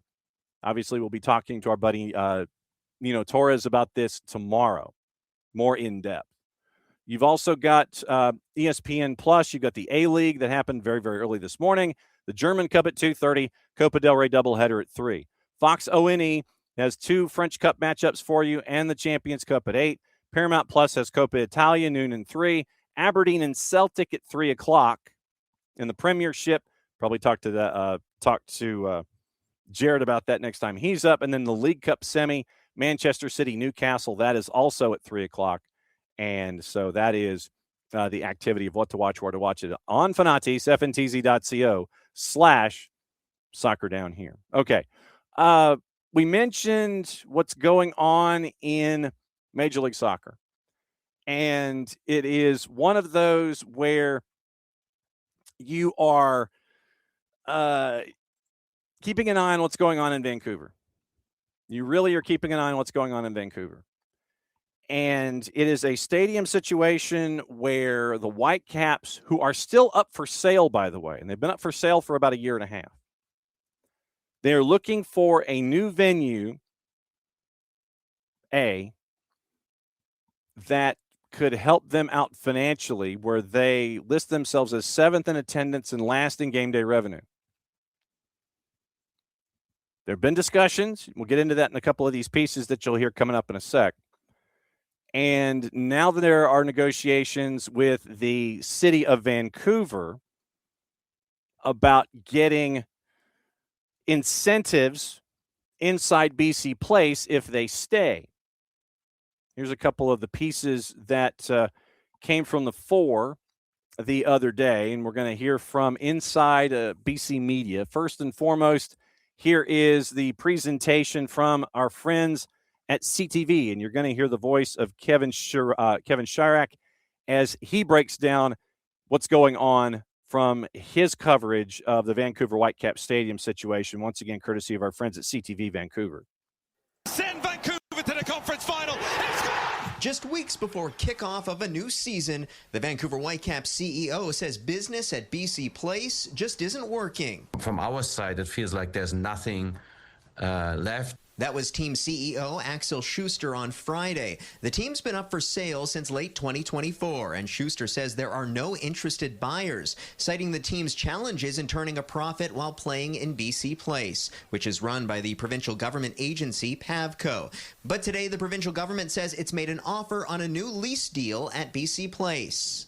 PAVCO makes about $1.5 million of profit from the stadium arrangement that they have in place.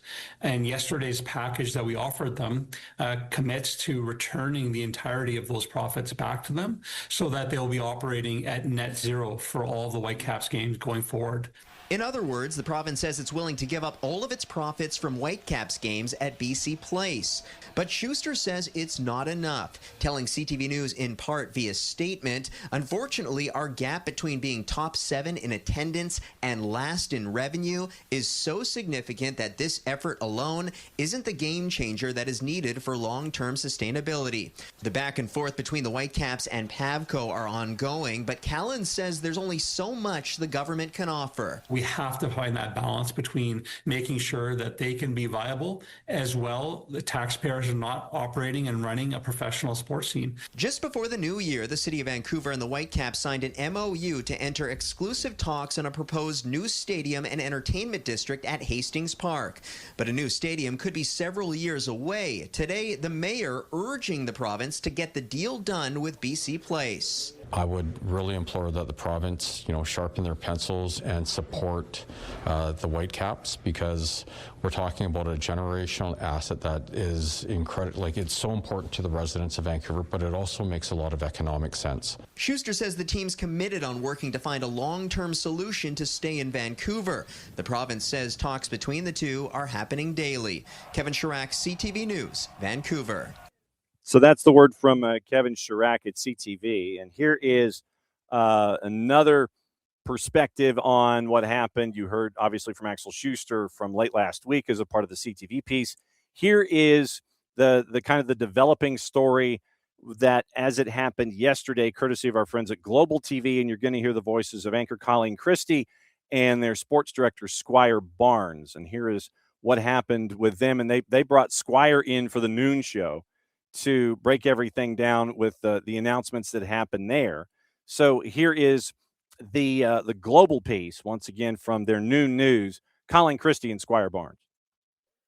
Good afternoon. I'm Colleen Christie. Thanks for joining us. We begin with breaking news and some information about the Whitecaps and a deal that they're hopefully going to strike with the provincial government. Squire Barnes is here with more. Yes, so the provincial government has answered some of the Whitecaps' concerns. One of the things the Whitecaps have been complaining about the last couple of years is they're not getting enough money out of game revenue when they play games at BC Place Stadium. So Ravi Kahlon, who is the point man for the province in negotiating with the Whitecaps, he's also a Whitecap season ticket holder, so he likes the soccer team being here.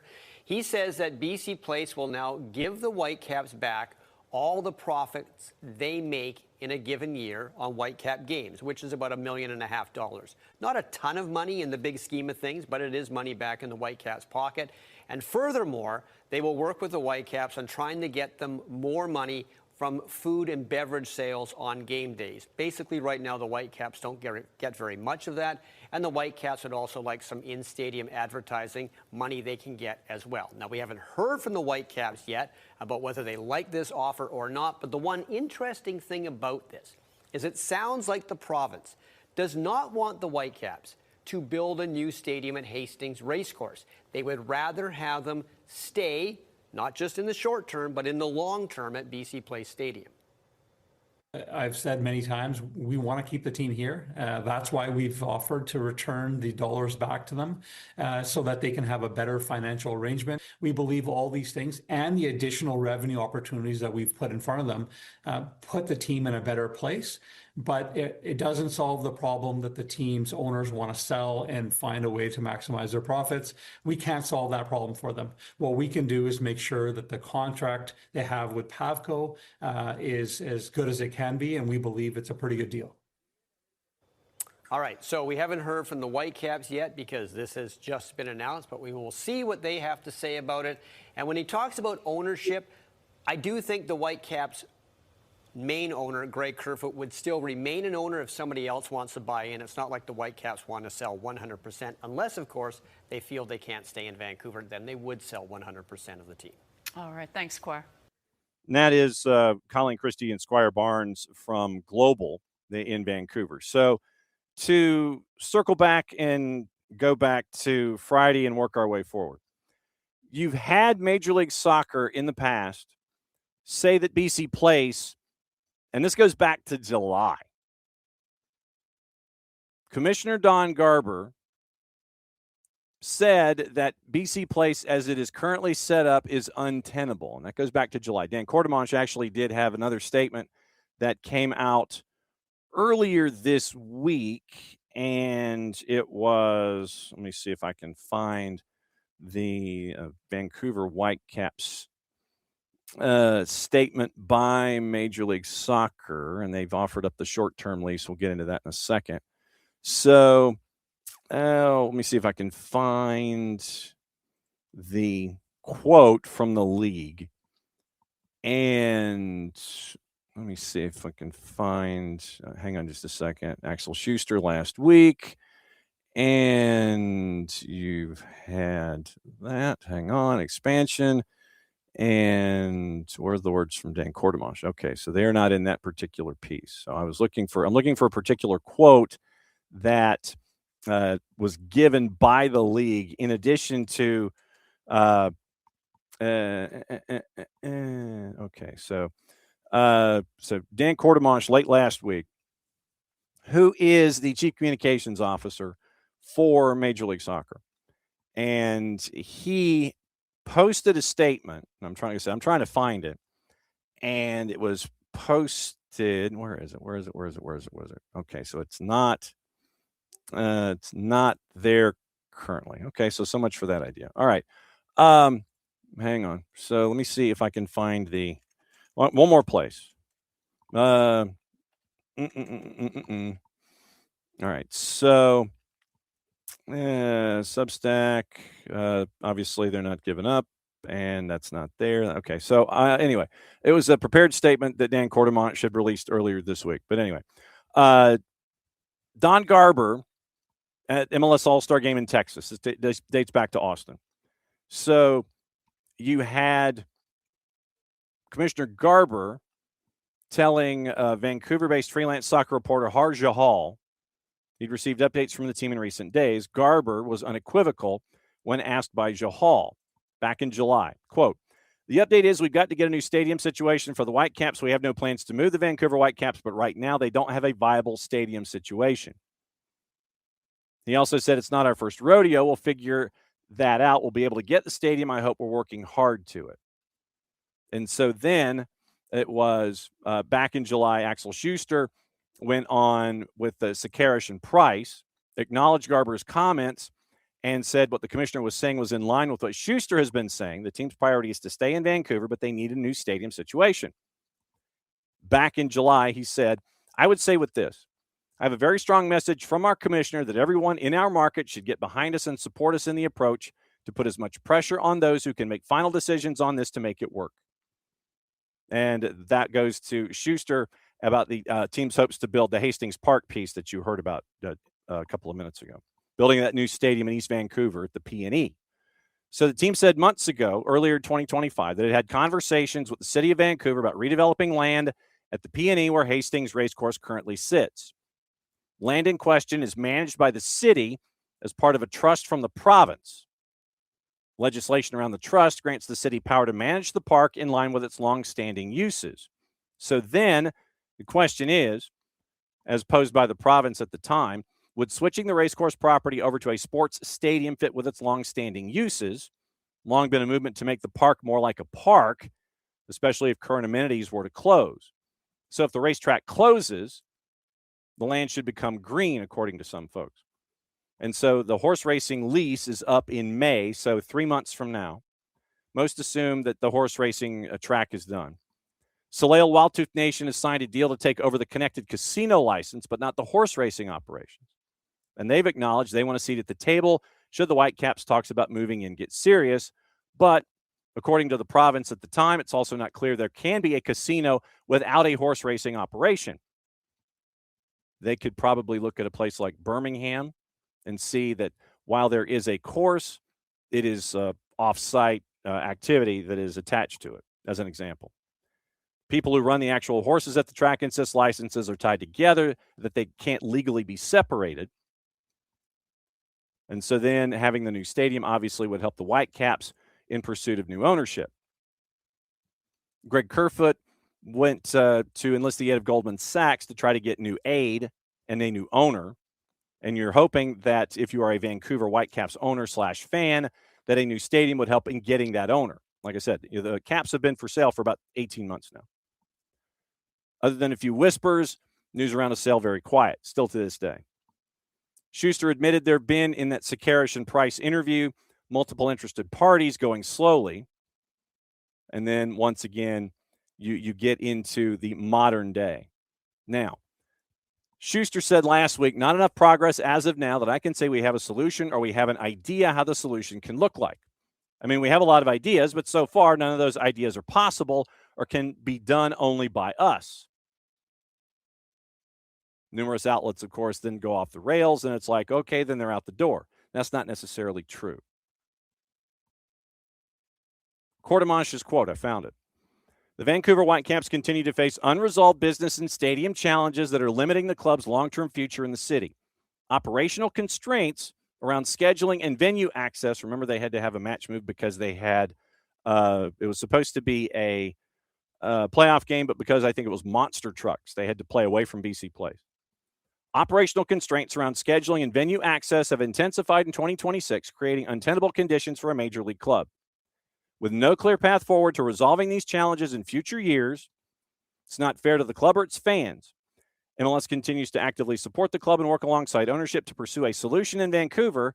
However, meaningful progress is urgently required to establish a sustainable path forward.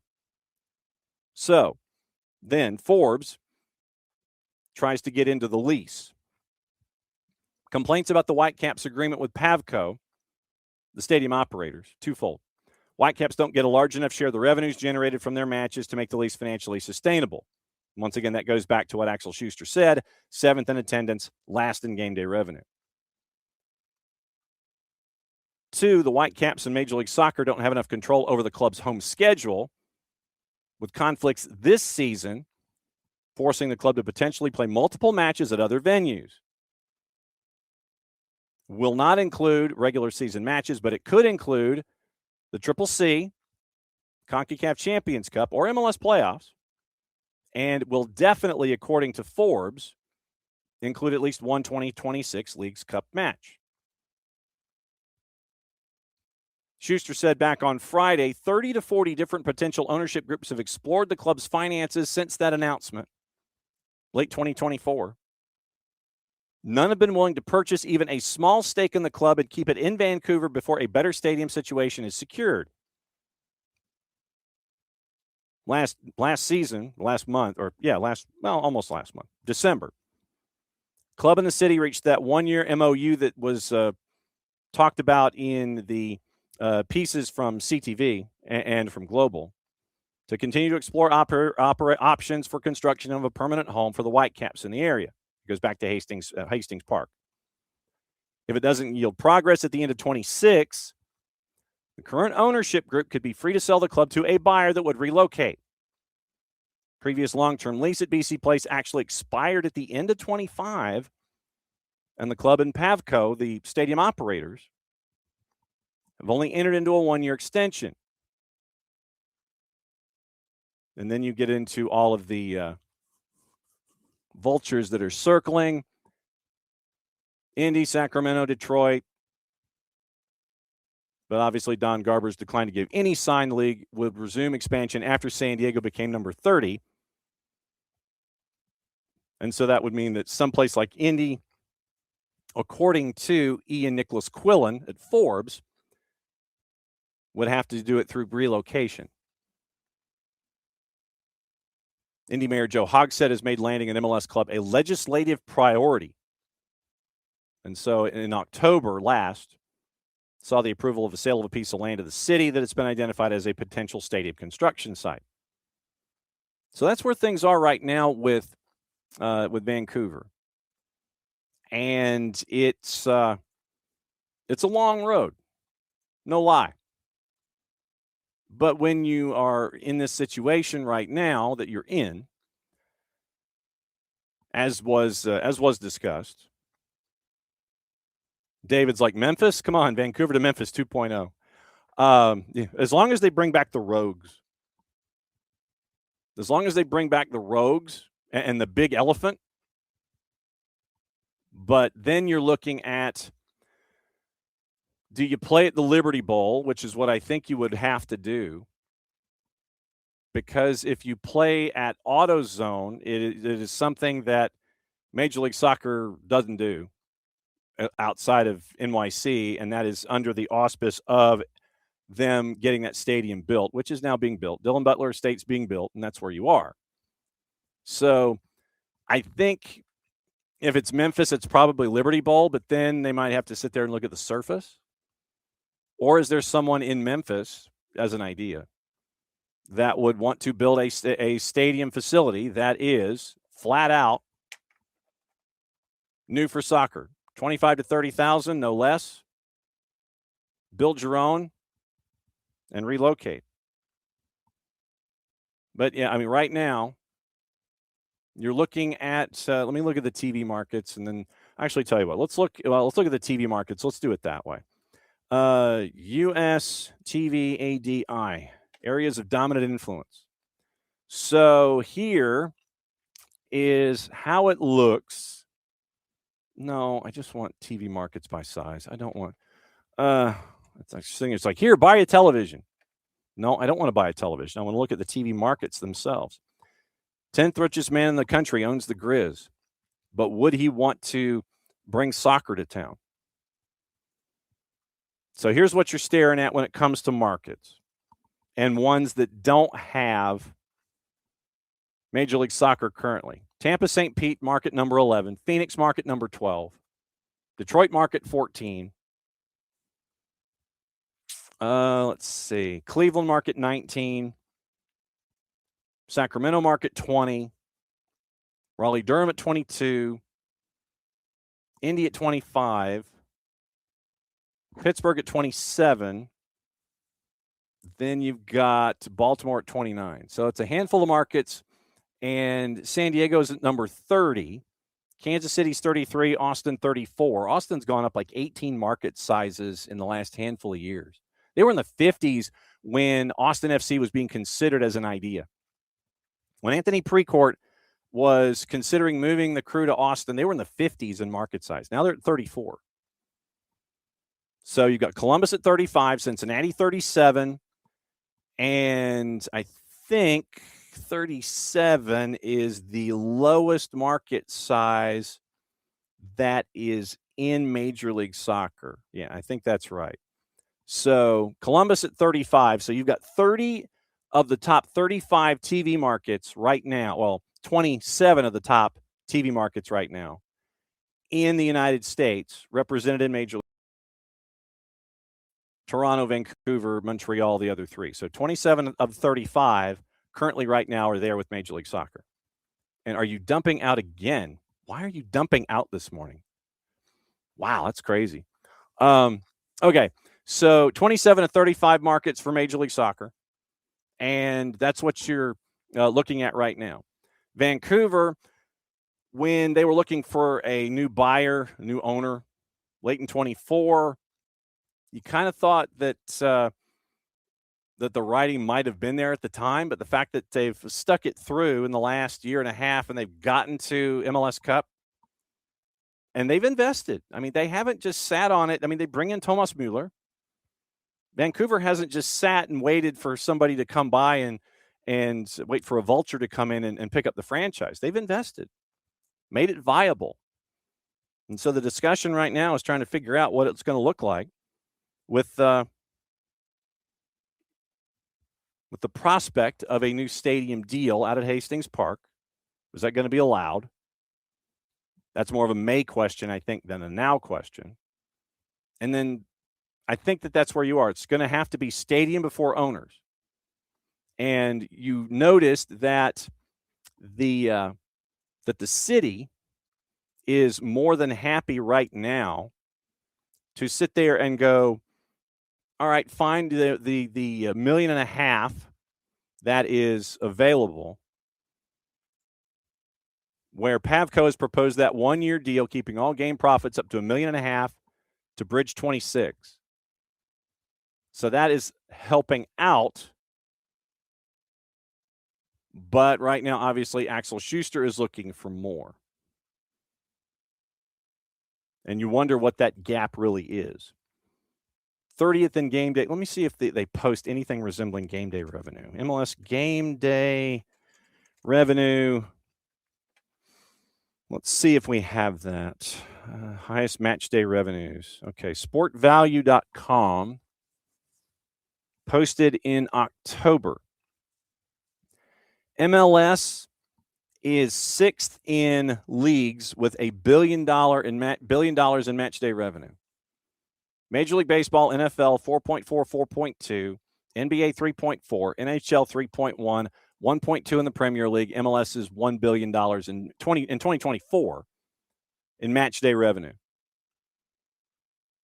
So then your teams with match day revenue, the highest, and this is 2024 in U.S. millions. You do not have anyone in the top 12, 15, 18, 21, 24, top 27 that is attached to Major League Soccer.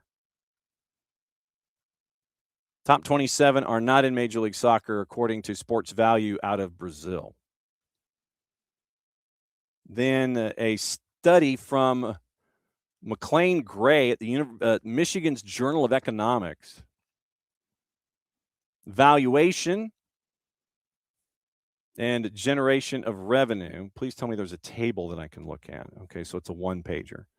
Okay. LAFC generated $150 million in revenue, according to Birnbaum. Valuation to revenue multiple of roughly 8.3. Messi and Friends produced a multiple of roughly 6.7. LAG valued at $1 billion, bringing in 102, yielding a multiple near 9.8, the highest of the three clubs.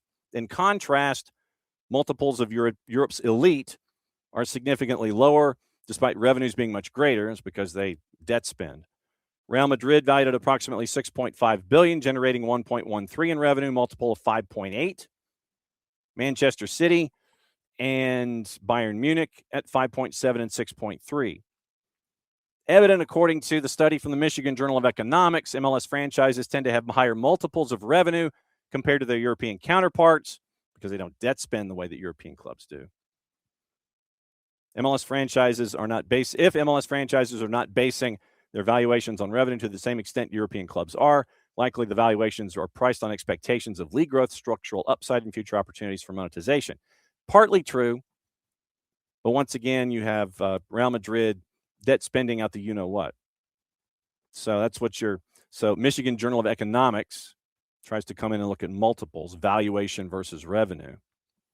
Team values, revenue streams, Deloitte Money League, revenue growth backed in LinkedIn, unmatched fan experience, and so on. Okay, so nothing readily available when it comes to game day revenue numbers. But anyway, that's what you're looking at with Major League Soccer to date. No, it's Messi and Friends. It's going to be Messi and Friends. This has to do with their revenue, Abby. That's all it's about.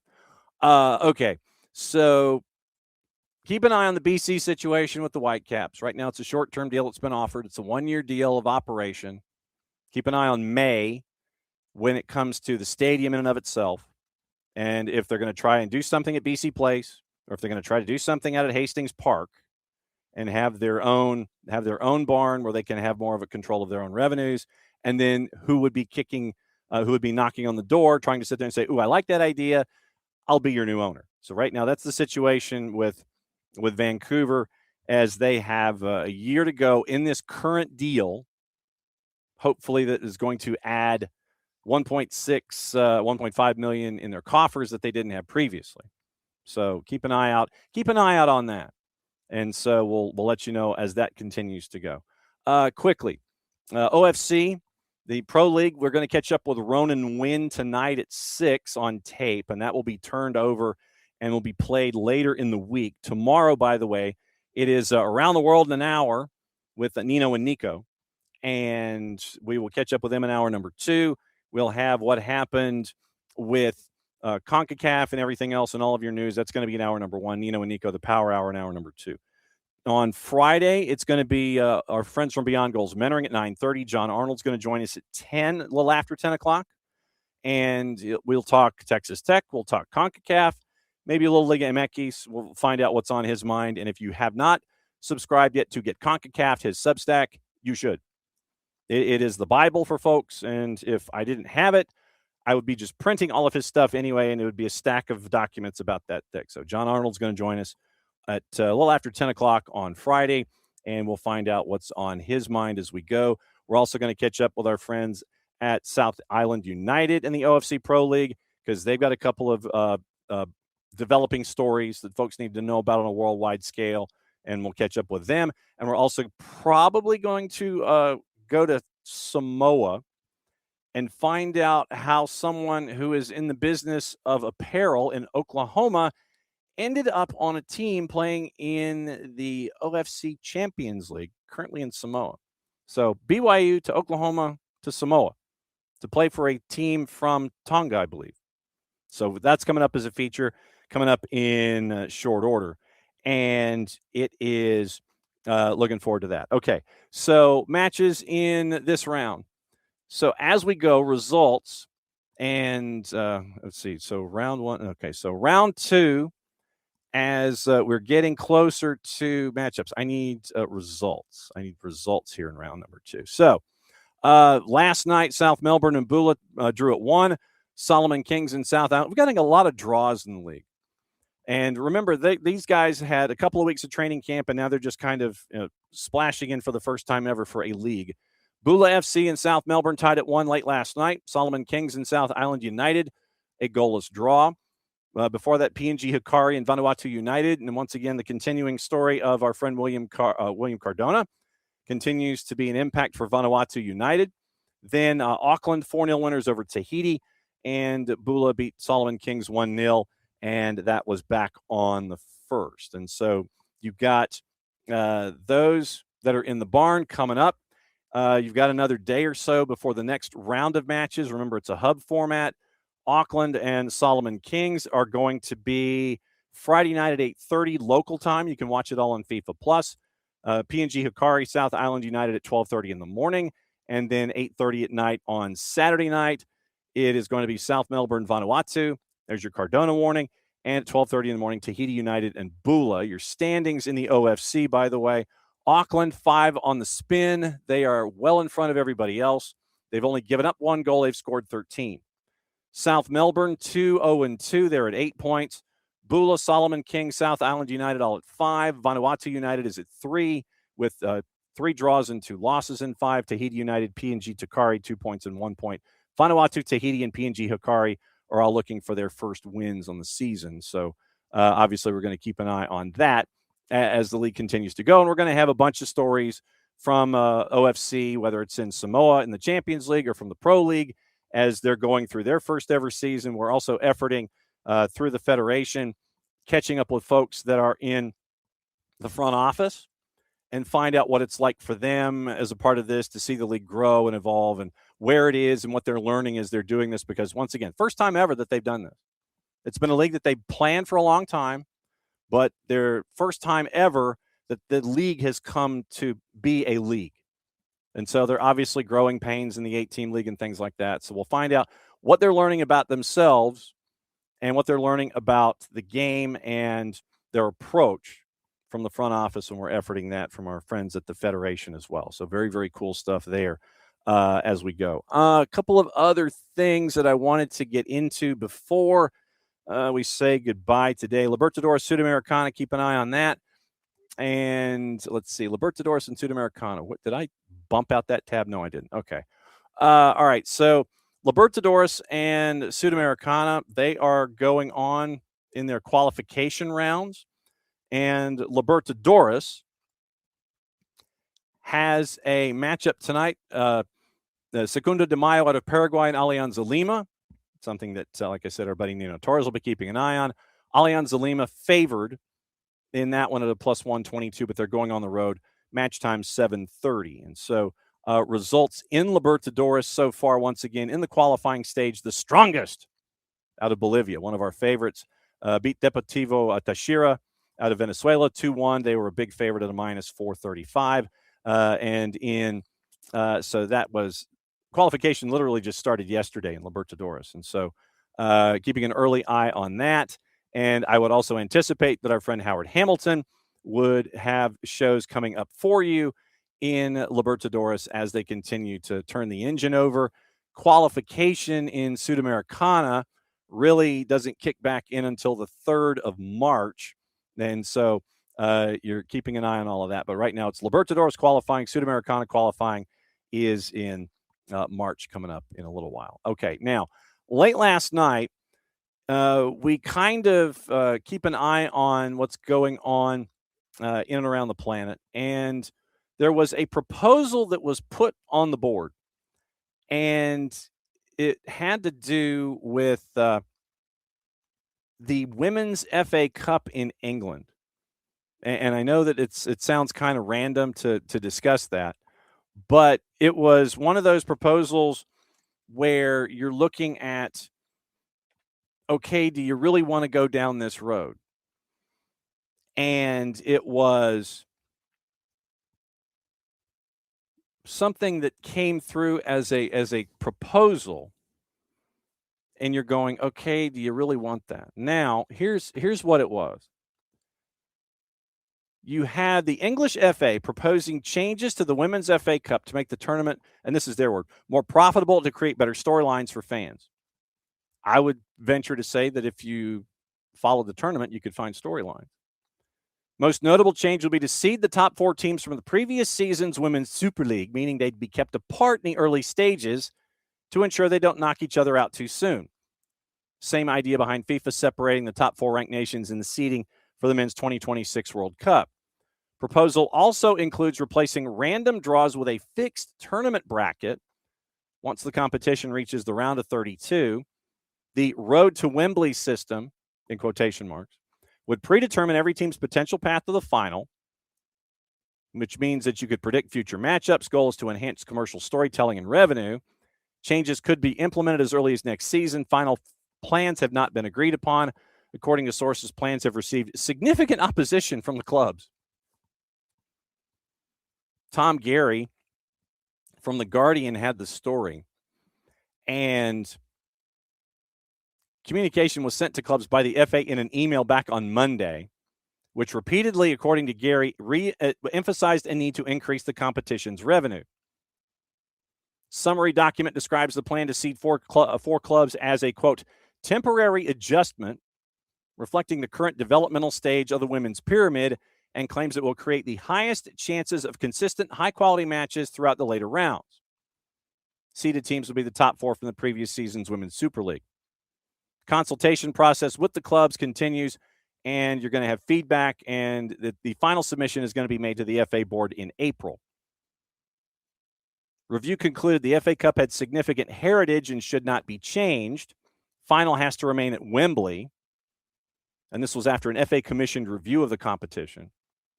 No additional rounds should be added in order to protect player welfare. Schedule of the rounds could significantly change, proposals suggesting holding one every other weekend for 3 rounds from the last 32 to the quarters. FA proposal claims a bracketed draw enables the development of storytelling and enhanced narrative to the competition, enables clubs and fans to plot their road to Wembley, building momentum and excitement whilst supporting operational planning, end quote. An entry tier review for lower league sides has also been tabled, citing the need to enhance minimum stadium standards. Fan base survey about the competition is understood to have given 6,000 responses. The last 4 last year were Chelsea, Arsenal, Manchester United, and Manchester City. They're the only ones who have won the competition since Birmingham won it back in 2012. Arsenal have won it 14 times. United have reached the final 3 times in a row. Overwhelmingly negative reaction on fans on social media. Specifically, one response from Brighton was put to the board, where the folks from Brighton were less than happy about it. So keep an eye on that one. And keep an eye on what's going on there. Other storylines, just trying to sit here and see if there were any stories we missed yesterday. Cristiano Ronaldo is really not a fan of his current situation. Yesterday, you'll remember that Karim Benzema was shifted from one franchise to the other. But Cristiano Ronaldo's no-show at Al Nassr shows his frustration. Will they address it? That'll be part of a larger question for Al Nassr and for the league going forward. So we'll keep an eye out on that as well. Let me see if I've missed anything before we leave for yet another day. And we'll once again coming back tomorrow. And back at it again at 9:05. And we'll go through everything that happens tonight and go back again tomorrow and let you know what's going on. I'm trying to see. Gossip, rumor, and innuendo. We haven't done that. And so we'll see if there is any gossip left. Obviously, there are, once again, a couple of places that have open windows. Looking at the summer, Liverpool could rival United and Real Madrid for the £80 million signing of Crystal Palace midfielder Adam Wharton. United could make a move for Jean-Philippe Mateta in the summer after the sale to AC Milan fell through from Palace. Milan, Chelsea, Newcastle, all interested in Dusan Vlahovic on a summer free, even though he returned to Juve to complete his rehab from an adductor injury. Manchester United looking at Sandro Tonali from Newcastle. Everton obviously is going to be open to new offers for Dwight McNeil after that deadline day move to Crystal Palace collapsed. And keep an eye on Dwight McNeil. Newcastle resurrecting a move for Reims midfielder Patrick Zabi in the coming months. Leeds, Elon Meslier could be set for a move away from Ellen Road. Besiktas is interested. Leon Goretzka out of contract at Bayern in the summer, could be on his way to Arsenal on a free. And West Ham can dismiss Nuno without paying compensation if they're relegated. So basically, if they go down to the championship, Shane Thomas, Sebastian Stafford Bloor, at The Athletic, say that Nuno was given a 3-year deal when he succeeded Graham Potter, but a clause in the deal means that he wouldn't get a payoff should he be jettisoned if the club suffered demotion, according to sources. Hierarchy has supported Nuno, no immediate willingness to sack him. Since his appointment in late September, he's won 4 of 19, losing 10. West Ham in the relegation zone, 6 points adrift of Leeds and Nottingham Forest. If they sack Nuno, it's the 5th permanent managerial appointment in 7 years. Moyes, Lopetegui, Potter, Nuno, and number 5. Busy transfer window saw the €20 million arrival of Pablo Felipe from Gil Vicente, Tati Castellanos from Lazio, Axel Disasi, Adama Traore, Keber La Madrid joining on loan. Next up for them is Burnley and Scotty Tuhati on the weekend.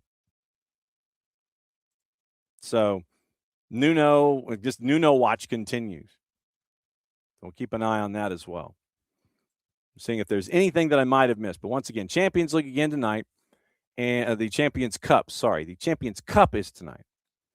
And so we'll keep an eye on that. We'll have that again for you tomorrow with highlights and post and stuff, as the kids say.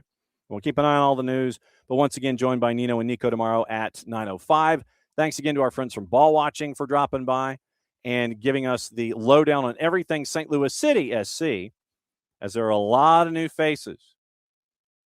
And we'll see what the approach is, and we'll see if there is a level of patience in St. Louis with what's going on with St. Louis City SC going forward. So you're up to date on Vancouver, up to date on St. Louis, up to date on what's going on in Oceania, up to date on what's going on in CONCACAF. It's been a busy morning, even though we got dumped for some unknown reason from the software. But thanks for sticking with us. For everybody here at SDH, once again, it's another go-round of Wall Pass Wednesday here on SDH AM. Mucha Platiel, play it safe. And since it is the end of the show, it means I get to do this. Back at it again, a little less than 22. Play it safe, everybody. We'll see you tomorrow.